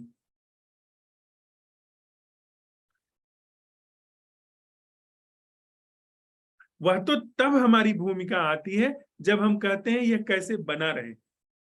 फिर एक आइडिया चला कि मैं और समय, फिर समय का पहले धरातल प्रकट हुआ सपने के रूप में, सम्मोहन के रूप में, फिर मेरा सातत्य, वह समय और मेरा सातत्य कैसे बना रहे, अन्यथा यही बात खत्म हो गई, महामृत्यु घट गई। फिर जो आएगा आगे वो जानेगा। मैं मर गया, अब सिद्धार्थ जाने जो उनको करना है। अगले पल में सिद्धार्थ पैदा होंगे, नीरज पैदा होंगे, कब पैदा होंगे वो जाने, मेरी भूमिका पूरी होगी। उस समय फिर से प्रमाद आता है, प्रमाद के बाद कौंध आती है। तो वो अगर कुछ कहें तो जो सिद्धार्थ अगले बार प्रमाद की कौंध के साथ पैदा होंगे, यह व्यक्ति मर चुका, वह इस कौंध के साथ पैदा होंगे और सिद्धार्थ भी इस पूरे सम्मोहन को भंग करके जागरण को अवसर दे देंगे। पर यह व्यक्ति यही समाप्त हो गया। इसकी समाप्ति में एक अंतर्दृष्टि का जन्म हुआ। उस अंतर्दृष्टि में इस व्यक्ति का कोई रोल नहीं है। यह व्यक्ति उस अंतर्दृष्टि को कैरी नहीं कर रहा है। यह व्यक्ति उस अंतर्दृष्टि को कैरी नहीं कर रहा है, वह अंतर्दृष्टि कैरीड हो रही है जागरण में। यह व्यक्ति कैरी नहीं कर रहा है। यह व्यक्ति मर गया, मैं यहां पर मर गया, अब दोबारा जहां पर वहां पर जीवन आया, वहां पर अंतर्दृष्टि के साथ वह व्यक्ति जन्म लिया और उसने तुरंत यह उठाया महामृत्यु। और जागरण, नैसर्गिक जागरण जगह लेता जा रहा है। तो क्या हमें कुछ जानने की भी आवश्यकता नहीं है कि मन की संरचना क्या है इत्यादि? कुछ जानने की संरचना जरूरत नहीं भाई, जब बचे तब न जानोगे। वह साइकोलॉजिस्ट का काम है जो परत दर परत उघाड़ता चलता है। खुद सोया हुआ है और परत दर परत दूसरे की उघाड़ रहा है। इधर परत उघड़ी, दूसरी परत तैयार हुई, वो उघड़ी, तीसरी तैयार हुई। इंसान के अंदर अनंत परतें हैं, सपने की अनंत परतें हैं, जागरण की कोई परत नहीं। तो कहानी सोचो, सोचना शुरू करो कि यह पेड़ है, यह पेड़ यहाँ पर क्यों है, इसके नीचे अकबर ने खाना खाया था, इसके बाद इस पेड़ को उन्होंने किसी को गिफ्ट किया था। सोचो, सोचते चले जाओ। इस पेड़ के नीचे इंद्र प्रकट हुए थे। और आगे सोचो कि इस पेड़ का भविष्य क्या है। इस पेड़ के नीचे, इस पेड़ की लकड़ी से कोई ऐसी मूर्ति बनेगी जिसकी युगों युगों तक पूजा होगी। उस मूर्ति की पूजा के लिए मंदिर बनेगा, उसमें सारे लोग साष्टांग दंडवत करेंगे। जागने का या पेड़ नाम देने की भी जरूरत नहीं। सपने का कोई अंत नहीं है, उसमें परत दर परत पहले की पड़ी हुई है, नई परतें बना सकते हैं, तुम बने रहोगे। और जागरण में सवाल उठाया, क्या इसका कोई ऐसा दर्शन संभव है जो मैं नहीं कर रहा हूं? जागरण उघड़ गया, उसमें कोई परत नहीं। जागरण सिर्फ जागरण है, उसमें तल नहीं है। सपने के तल होते हैं। पर मेरी बात मत मानो।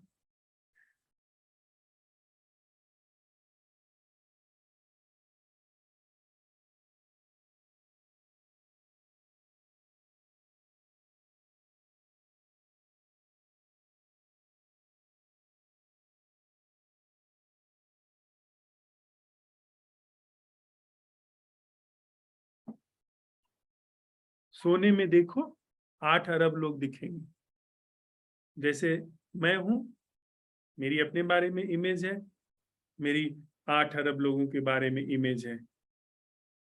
उनका राष्ट्र, उनका धर्म, उनकी जाति, उनकी संस्कृति, उनकी सभ्यता, सबके अपने एक दूसरे से वैर, प्रेम, एक दूसरे से अपनापन, परायापन, ये सब है। जागरण, जागे। क्या कोई ऐसा जागरण है जो हम नहीं कर रहे हैं? 8 अरब लोग भंग हो गए। 8 अरब लोगों को बनाने वाला यह मन है। 8 अरब लोगों को उसने, यह मन प्रिज्म की तरह काम करता है। 8 अरब लोग टूट गए हैं, अन्यथा सिर्फ जागरण है। इस धरती पर कोई व्यक्ति नहीं सिवा जागरण। महाभारत की एक कथा है, एक योद्धा था बर्बरीक, वह संभवतः भीम का नाती था।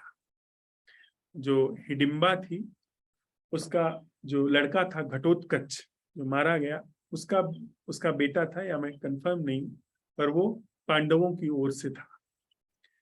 वो बहुत बड़ा योद्धा था।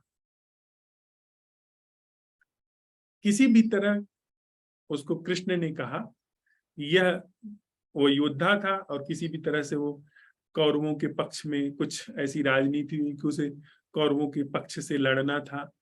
तो कृष्ण ने कहा कि अगर यह योद्धा आ जाएगा तो युद्ध तो एक दिन में खत्म हो जाएगा, वो सारे महारथियों को मार देगा, उसके पास असाधारण रूप से शक्तियां थी। पौराणिक कथा है।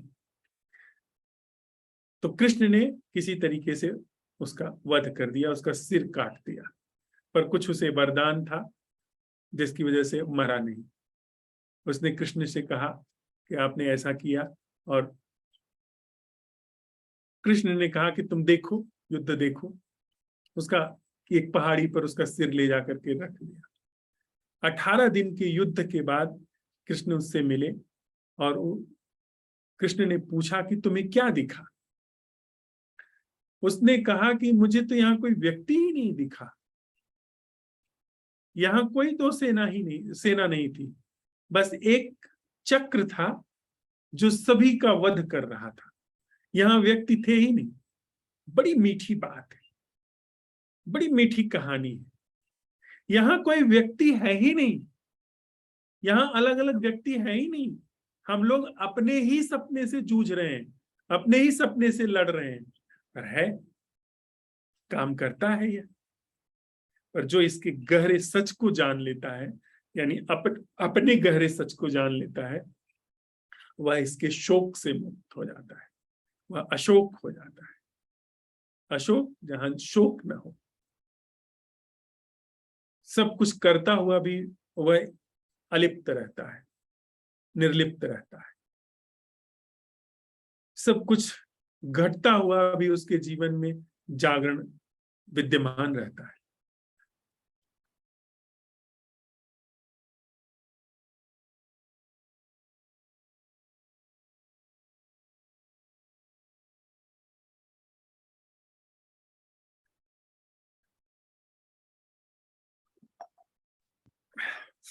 धर्मराज जी, एक और एक चिंतन था। Hello ji please. ये नाम रूप का जो खेल अपने भीतर चलता है, ये इमेज और नाम रूप, अगर ये सब शांत हो गए तो डिवीजन भी खत्म हो जाएगा। तो एक जी सारा अस्तित्व का जो होनापन है, तो ये भी जागरण में आता है कि जागरण के परे की अवस्था है? अस्तित्व का होनापन तो है ही। अस्तित्व का होनापन जब तक यह शरीर है, शरीर के सापेक्ष अस्तित्व का होनापन बिल्कुल स्पष्ट रूप में वहां पर है। लेकिन जो सत्य है वह सिर्फ जागरण है। यह हम लोग सत्यापित कर सकते हैं, बड़ी सरल सी बात है। यह शरीर प्राकृतिक संपत्ति है। यह जो आंखें हैं मैंने नहीं बनाई है, प्रकृति ने बनाई है। यह जो पुतला है, यह प्रकृति का निर्माण है। इसमें जो प्राण है, रक्त बह रहा है, जो सारा तंत्रिका जो तंत्र है शरीर का जो काम कर रहा है, यह सब प्रकृति का निर्माण है, प्रकृति से जुड़ा हुआ है। इन वृक्षों से, पहाड़ों से यह जुड़ा हुआ है। इसके सापेक्ष, यानी इस आंख के सापेक्ष वह जो वृक्ष है, वह प्राकृतिक दर्शन घट रहा है। यह एक तथ्य है, ये प्राकृतिक तथ्य है, लेकिन सत्य नहीं है। सत्य क्या है? जागरण। वह तृप्त जागरण, वह जागरण जिसमें किसी अन्य चीज की मांग नहीं है, अर्थात जो अभाव से मुक्त है। जागरण में किसी चीज की मांग नहीं है, कुछ होने की, कुछ पाने की, कहीं पहुंचने की मांग ही नहीं। इसका मतलब वह आत्म तृप्त है, भरपूर है। वह सत्य है। यह शरीर बदल जाएगा, मिट्टी मिट्टी में चली जाएगी, पानी पानी में चला जाएगा, आग, हवा, आकाश सब बिखर जाएंगे। इसी मिट्टी से, इसी हवा, जिस हवा को, जिस मिट्टी को, जिस आकाश को इसने घेरा हुआ है, उसी से कुछ और निर्मित हो जाएगा। हो सकता है यहाँ पर कोई फूल हो जाए, या हो सकता है यहाँ कोई पत्थर हो जाए, इन्हीं सारी चीजों से निर्मित हो जाएगा। पर जागरण वह इस शरीर पर और उस वृक्ष पर, जिसका नाम वृक्ष है, उस पर निर्भर नहीं है। जागरण शाश्वत है, सनातन है। वह जागरण जिसको ज़ेन में कहते हैं बुद्धा नेचर, हमारा बुद्धा स्वभाव है। बुद्धा का मतलब गौतम बुद्धा नहीं, बुद्धा का मतलब जागरण, जागृत स्वभाव है। जीवन का स्वभाव ही जागरण होना है। उस पर यह प्राकृतिक तथ्य सब विदा हो जाएंगे, बदल जाएंगे। हेलो, मैं वो नहीं हाँ, बोल रहा था कि नाम रूप खत्म होने के बाद में डिवीजन जो खत्म हो जाता है, तो वहां सिर्फ प्रेजेंट और होनापन रहता है। लेकिन ये भी तो अद्वैत बोध की अवस्था हो सकती है ना। नाम रूप खत्म होने पे डिवीजन नहीं है, ये ठीक है। इस शरीर से कोई द्वैत नहीं है वृक्ष का, लेकिन असल अद्वैत वह नहीं है। यह प्रकृति का अद्वैत है। असल अद्वैत जागरण से शुरू होता है। असल अद्वैत का द्वार जागरण है। यह तो अभिव्यक्ति है, यह जागरण की अभिव्यक्ति है। यह प्रकृति जो है, यह शरीर, यह वृक्ष, यह आकाश, यह जागरण की अभिव्यक्ति है, जागरण की परछाई है। परछाई भी अद्वैत हो गई। वह जो जब मैं सरक गया, नाम रूप के द्वारा निर्मित वह संस्था हट गई, तो यह जो प्राकृतिक तथ्य है, यह भी अद्वैत को उपलब्ध हो गया। लेकिन असल जो है वो जागरण है। जागरण अगर नहीं है तो नाम रूप तो मिट गया, ठीक है, वो बहुत शुभ हुआ।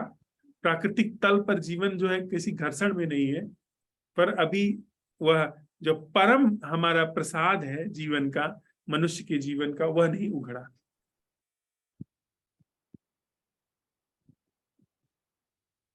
सही है, अभी समझ में आया। Thank you sir. Welcome sir.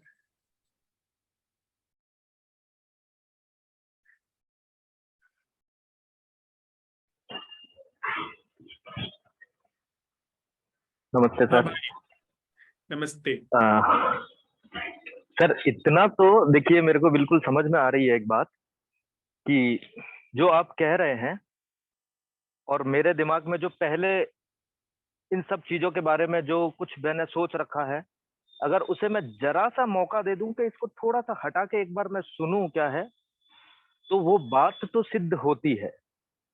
लेकिन प्रॉब्लम क्या आ रही है, वो बार बार ऐसा है, मेरे को तो इसमें वो कंटिन्यूटी वाला दिखता है। जैसे मैं आपको बताता हूँ, जैसे मैं अपने होने का अगर दावा करता हूँ, आवाज आ रही है ना सर मेरी?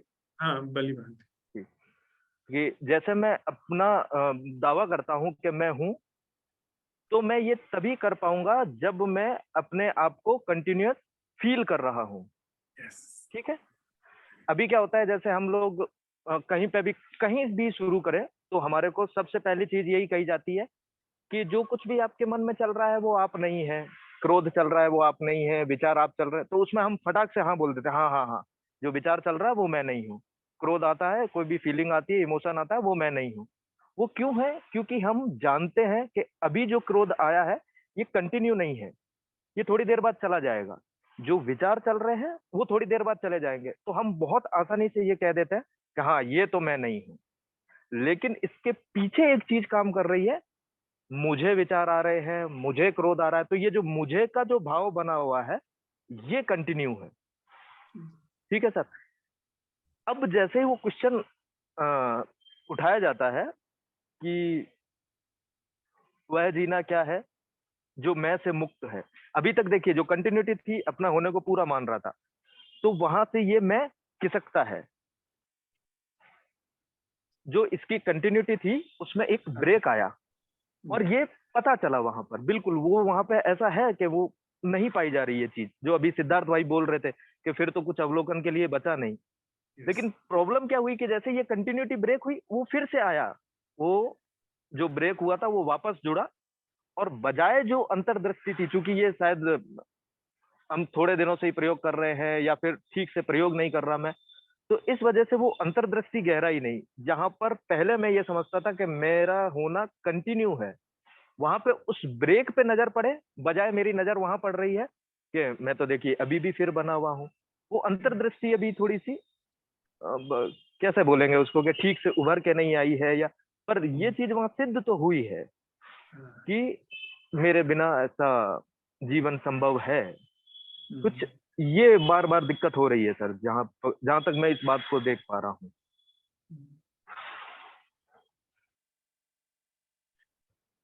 तो इस पे आप कुछ बताइए कि कैसे ये मतलब अंतर्दृष्टि जो है गहराती चले। और हमारी सबसे बड़ी प्रॉब्लम क्या है ना कि हम बहुत छोटी चीज में तो उसे नहीं आजमाते हैं इस क्वेश्चन को। हम क्या ना कि आने दो, कोई विपत्ति आएगी तब आजमाएंगे। वो विपत्ति तो तब खत्म कर देती है, फिर हमको लगता नहीं ऐसा पॉसिबल नहीं हो पा रहा है। तो थोड़ा इस पे कुछ बताइए सर कि ये कैसे गहराती चले। आपने एक बात कही अनिल भाई कि यह बात सिद्ध हो गई, यह बात स्पष्टता से हमारे बोध में आ गई कि मैं जो है वह जीवन का मूल आधार नहीं है। जीवन का जो आत्यंतिक बात हमें पता चली वह है जागरण और मेरी भूमिका का शून्य हो जाना। अब इसके बाद बात आती है कि वह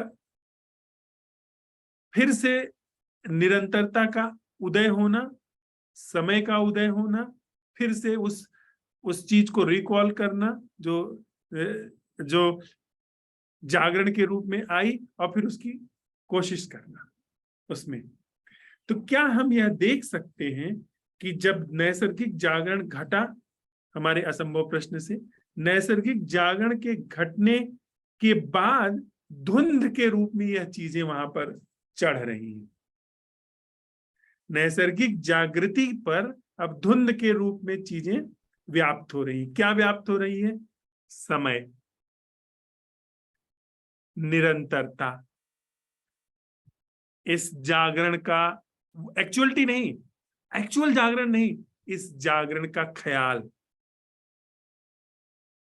इस जागरण का आइडिया, इस जागरण का आइडिया बन रहा है, निरंतरता बन रही है, जो कि एक समय की रेखा पर कि यह अब कैसे आगे तक जाए।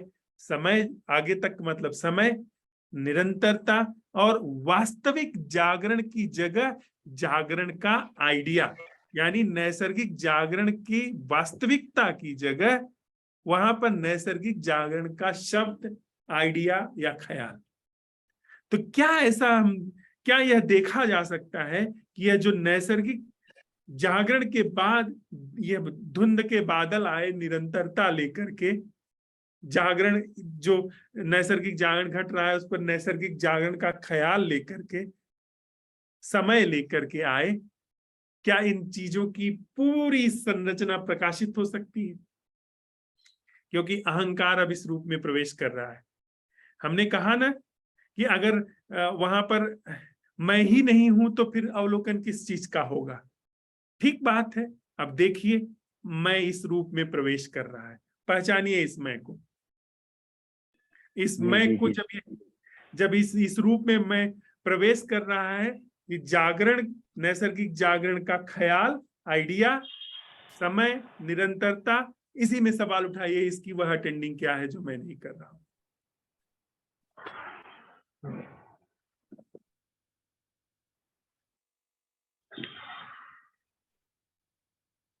खो गया, खो जाने दीजिए।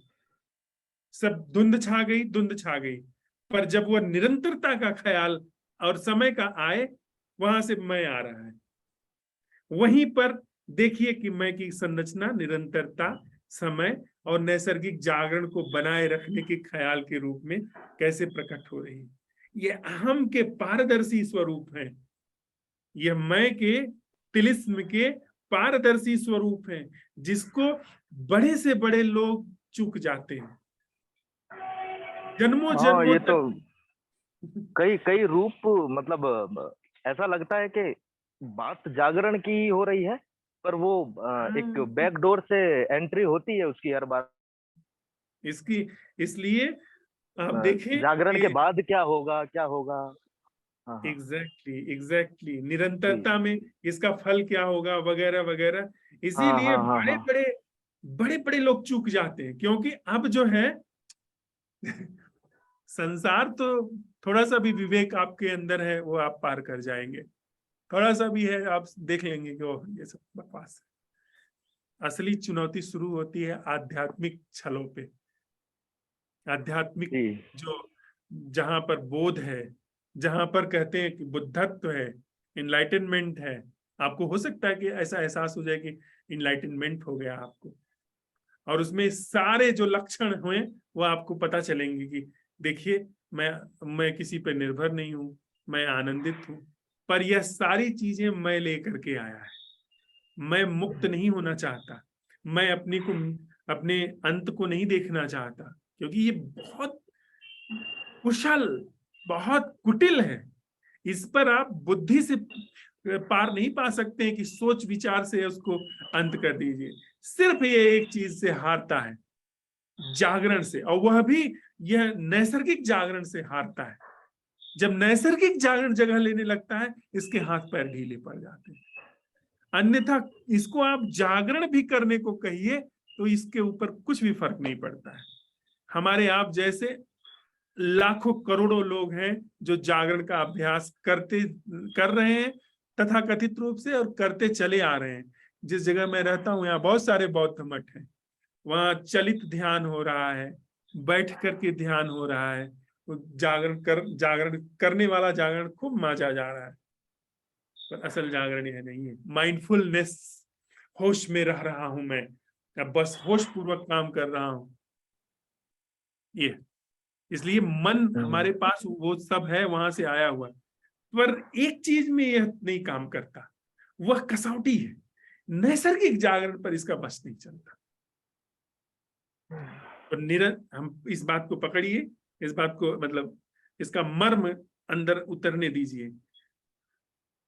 सिद्ध हो गया नैसर्गिक जागरण जीवन का मूल है। उसके बाद अब अहंकार आएगा निरंतरता का रूप लेकर के, और आप चाहोगे कि हाँ हाँ नैसर्गिक जागरण निरंतर तो बने रहना चाहिए, निरंतरता का रूप लेकर के आएगा। नैसर्गिक जागरण के लिए निरंतरता का रूप लेकर के आएगा, पर वह जागरण का आइडिया है, असल जागरण नहीं है। वह समय लेकर के आएगा बनाए रखने के लिए, और आप उसके पीछे पीछे तो बन ही गए कि वह व्यक्ति जो जागरण बने, जागरण के लिए प्रयास कर रहा है। इन अहंकार के ढंगों से हम लोग सावधान रहे। इतना सारे इसके अहंकार के ढंग सुनने के बाद में मैं अभी ये बात भी कहने में असमर्थ हूँ, तो आई मीन मेरे को अब इन पे पैनी नजर रखनी पड़ेगी। वो पैनी नजर रखने के लिए फिर आ रहा है, वो फिर आ रहा है। जी तो जी बस जी जी वह अटेंडिंग क्या है जो मैं नहीं कर रहा हूँ। मैं नहीं कर ये अचूक राम बाण है। यह चीज अगर यह आ गई तो फिर अहंकार के फिर गात शिथिल हो जाते हैं। जी जी Amit thank you sir. Welcome भाई। अमित, हम विचार के द्वारा जागना चाहते हैं जैसे ये कोई सांसारिक उपलब्धि है। बिल्कुल भाई, ऐसा ही होता है, ऐसा ही हो रहा है। यह इसीलिए मुझे, हम सब लोगों को, आप लोग भी सहमत होंगे, यह जो प्रयोग चल पा रहा है, हम लोग जो कर पा रहे हैं, नैसर्गिक जागरण क्या है, जिसमें अहंकार की सारी चालबाजियां अपने आप प्रकाशित होती चली जा रही, मैं के सारे स्वरूप प्रकाशित होते जा रहे हैं। यह पूरे अस्तित्व का वरदान है, बड़ी अनुकंपा है, बड़ा प्रसाद है, बड़ा आशीष है। सारे हम तो मन का भी आभार प्रकट करते हैं, अहंकार का भी आभार प्रकट करते हैं कि अहंकार ने अवसर दिया कि तुम इस छानबीन करो और मेरा विसर्जन करो। यह सब कृतज्ञता का कितना भी रूप हम अर्पित करें कम है। कोई भी चीज इसमें एक चूक जाए, कुछ भी हो जाए। अभी आप मेरे बारे में कुछ ऐसा किसी से सुने, आपका मन अरे कहीं और, बात खत्म होगी, अवसर चूक गया, भले ही वो बात सच हो झूठ हो। आपका कोई ठीक ऐसी जब ऐसा उद्घाटन होना है, उसी समय कोई काम आ गया, यह रहस्य खुलते खुलते उस समय आपकी बिल्कुल मन स्थिति ऐसी थी कि इस रहस्य को स्वीकार कर लेते, मतलब इस रहस्य को भीतर प्रवेश होने देते, पर उसी समय कोई काम आ गया।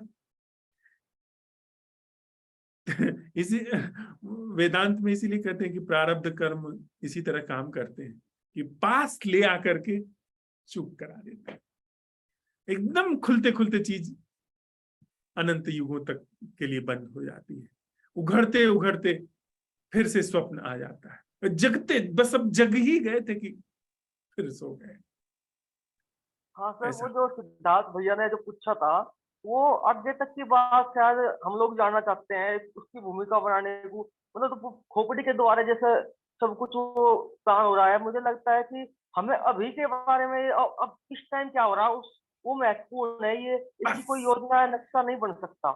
बस इसका कोई नक्शा, नैसर्गिक जागरण का नक्शा बनाओगे तो कैसे बनाओगे? आप जब नैसर्गिक जागरण का नक्शा बनाने चलते हो, उसी समय नैसर्गिक जागरण जा चुका होता है, उसका आइडिया है जो नक्शा बन रहा है। जो प्रारूप तैयार कर रहे हैं वो एक आइडिया का प्रारूप तैयार कर रहे हैं, असल चीज तो खो गई। तो इसलिए आप नैसर्गिक जागरण को ऑर्गेनाइज नहीं कर सकते हैं, इसलिए किसी विधि में नहीं ला सकते हैं उसको, इसलिए कोई उसका उपदेश नहीं दे सकता है। उसकी महिमा यही है कि उसको कोई हस्तांतरित नहीं कर सकता, वह अपने से प्रकट होती है। अगर हमारे प्रयास से प्रकट हो जाए तब तो वो हमारे हाथ की चीज हो गई। तब तो 1 किलो जागरण लेकर के आए दुकान से, 10 किलो जागरण ज्यादा काला बाजारी कर लिया, 10 किलो जागरण जमा करके रख लिया। ज्यादा जो बड़े माफिया हैं उन्होंने 10,000 करोड़ टन जागरण जमा करवा लिया, और फिर जिसको जागरण चाहिए भाई इतने रेट में मिलेगा, लेना हो तो लो, नहीं तो आगे बढ़ो। तब तो सबकी बपौती हो जाती इस पर। अगर मन का इस पर हक चलता तब तो वो सारी चीजों पे जैसे हक जमा देता है, कब्जा कर लेता है। अमेरिका जैसे जहां चाहता है वो कब्जा कर लेता है, हेकड़ी दिखा देता है। तो ऐसे तो फिर तो अहंकार के लिए बड़ी आसान बात होती है। यही महिमा है कि अहंकार का इसमें कोई रोल नहीं है। नहीं तो फिर ऊंच नीच हो जाता कि ये ज्यादा जागा हुआ है, ये कम ज्यादा जागा हुआ है, इसके पास 5 एकड़ जागना है, मेरे पास तो एक बिस्वा भी जागना नहीं है। कुछ लोग कहते हैं ना आप ज्यादा जागे हुए हैं, हम कम जागे हुए हैं, वो वहीं से आता है। जागरण में कोई नीचा नहीं। सर एक मेरे मित्र हैं, उन्होंने काफी किताबें पढ़ी 1 साल तक, और वो कहने लगे मेरा तो एनलाइटमेंट हो गया। मैंने कहा एनलाइटमेंट हो गया तो फिर तो आपको बताना चाहिए। कहने लगे नहीं, इसकी थोड़ी डिग्री होती है, मैं 2-3 लेवल पार कर चुका एनलाइटमेंट के। तो सर ये इस तरह से विचार मुझे लगे कि विचारों के द्वारा भी कुछ लोग एनलाइटनमेंट या ऐसा जागरण जैसे ही विचार के क्षेत्र में गया, देखिए ना खतरा, देखिए कि यहाँ पर जागरण अपने ही जीवन में घटा, अपना ही जागरण अगर खतरा है उसको अगले मोमेंट तक ले जाने में।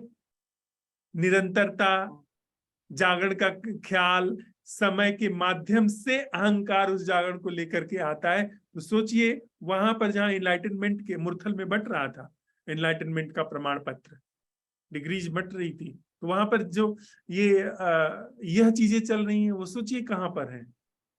इसलिए किसी की बात पर, इस व्यक्ति की बात पर तो बिल्कुल भरोसा मत करिए, सबसे ज्यादा संशय मेरे ऊपर करिए, लेकिन खारिज मत करिए, सत्यापित करिए। सबसे ज्यादा मेरी बात को सत्यापित करिए कि क्या ऐसा जागरण संभव है जो आप नहीं कर रहे हो। अगर सत्यापित हुआ, इस व्यक्ति को सदा के लिए भूल जाइए, इस व्यक्ति का कोई रोल नहीं। आप अपनी राह, मैं अपनी राह, फिर वह जागरण आपका गुरु है। नहीं तो फिर तो हम आप एक दूसरे को नष्ट कर देंगे। मिले हमें दो शब्दों में बात खत्म हो कर दी आपने। नैसर्गिक जागरण आपको ऐसा तो है नहीं, वो अब ये चीज ऐसी है कि हमें प्रयोग में आ रही है, आती भी है, उस चीज के पर मैं का अधिकार होता नहीं। और मुझे लगता है सर कि पहले मुझे लगता है कि अब मैं थोड़ी सी मुझे लगता है ब्रेन की कुछ ऐसी चीजें खुलती है जिनका हमें पता नहीं था पहले, ऐसा तो होता है। खुलने दीजिए, उससे कोई फर्क नहीं पड़ता। ब्रेन में बहुत सारी क्षमताएं हैं, ब्रेन में बहुत सारी पराशक्तियां भी हैं, और ऐसा संभव है। बहुत आसान बातें हैं ये, क्वाइट पॉसिबल है कि आप दूसरे के मन की बात पढ़ने लगे, लेकिन अगर आप जागरण में होंगे तो हस्तक्षेप नहीं करेंगे दूसरे के जीवन में, ये हिंसा है। आप भविष्य देखना शुरू कर सकते हैं, क्वाइट पॉसिबल है। यह मस्तिष्क जो है असाधारण क्षमता है, पराशक्तियां हैं, और इस मस्तिष्क के पीछे भी बहुत सारी शक्तियां हैं जो कि प्राकृतिक हैं, और मानसिक और प्राकृतिक शक्तियों का संयोजन भी है। मैं उनसे इनकार नहीं कर रहा हूं, वो सब आपके हाथ में आ सकती है, वो सब बड़ी सरलता से मिल सकती है, बल्कि जागरण के इन प्रयोगों में तो बहुत तेजी से ये सब चीजें हाथ में आ सकती हैं, लेकिन वो सारी चीजें कचरा है। जो ये सब जैसे कोई कामधेनु मिलने पर बकरी दुहाने चले, क्या जरूरत है मुझे आपके जीवन में क्या चल रहा है उसे जानने की? ये तो राजनीति हो गई फिर। या आप आए और मैं आपका दिमाग पढ़ लूं। बहुत सारे ऐसे तथाकथित कथावाचक आजकल कर रहे हैं कि वो लिख करके दे देते हैं कि आपके मन में क्या चल रहा है। उसमें बहुत चालबाजी हो सकती है, बहुत सारी सिद्धियां भी हो सकती है। ये सब भैया धर्म अध्यात्म नहीं है, ये सब गहरे धोखे हैं। लोग अपने भी धोखे में हैं, दूसरे को भी डुबो दे रहे हैं। असल चीज जीवन की, अध्यात्म नाम भी मत दीजिए, असल चीज है नैसर्गिक जागरण के लिए प्रश्न उठाना और नैसर्गिक जागरण को जीवन में अवसर देना।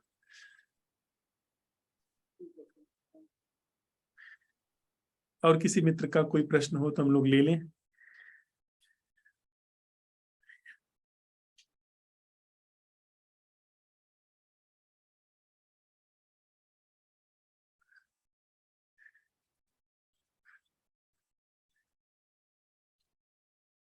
यहाँ वृक्ष ऐसे भीग रहे हैं जैसे हम लोग इस संवाद में नैसर्गिक जागरण को अवसर देते हुए सराबोर हैं।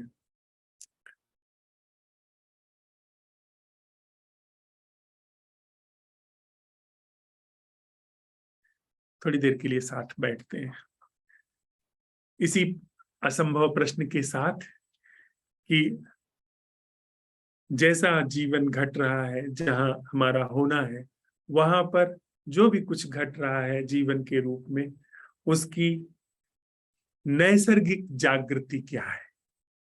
वहां क्या कोई ऐसा जागरण है जो हमारी भूमिका से मुक्त? इसी प्रश्न के साथ थोड़ा बैठते हैं।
हम कुछ मित्रों को इस अस्तित्व ने अवसर दिया था कि तथ्य जो प्राकृतिक हैं, मानसिक तथ्य और सम्मोहन, इस पर गहनता से अन्वेषण करने का, परीक्षण करने का, वह ध्यानशाला 7 दिवस की जो थी, आज सांझ को औपचारिक रूप से पूरी हो रही है। और हम लोगों ने साधुवाद का सत्र रखा है। जो भी मित्र चाहे उसमें पधारें, सबका स्वागत है। साधुवाद सत्र में हम लोग बस अपनी हृदय प्रस्तुति करते हैं, जो कृतज्ञता है उसे अस्तित्व में बिखेरते हैं, जो उसने अवसर दिया था। तो आप सब भी हमारे साथ साझी होइए, हमें खुशी होगी। हम लोग आज इस प्रश्न के साथ अन्वेषण में प्रवेश किए थे कि सद्गुणों का प्रस्फुटन सम्यक रूप से क्या है।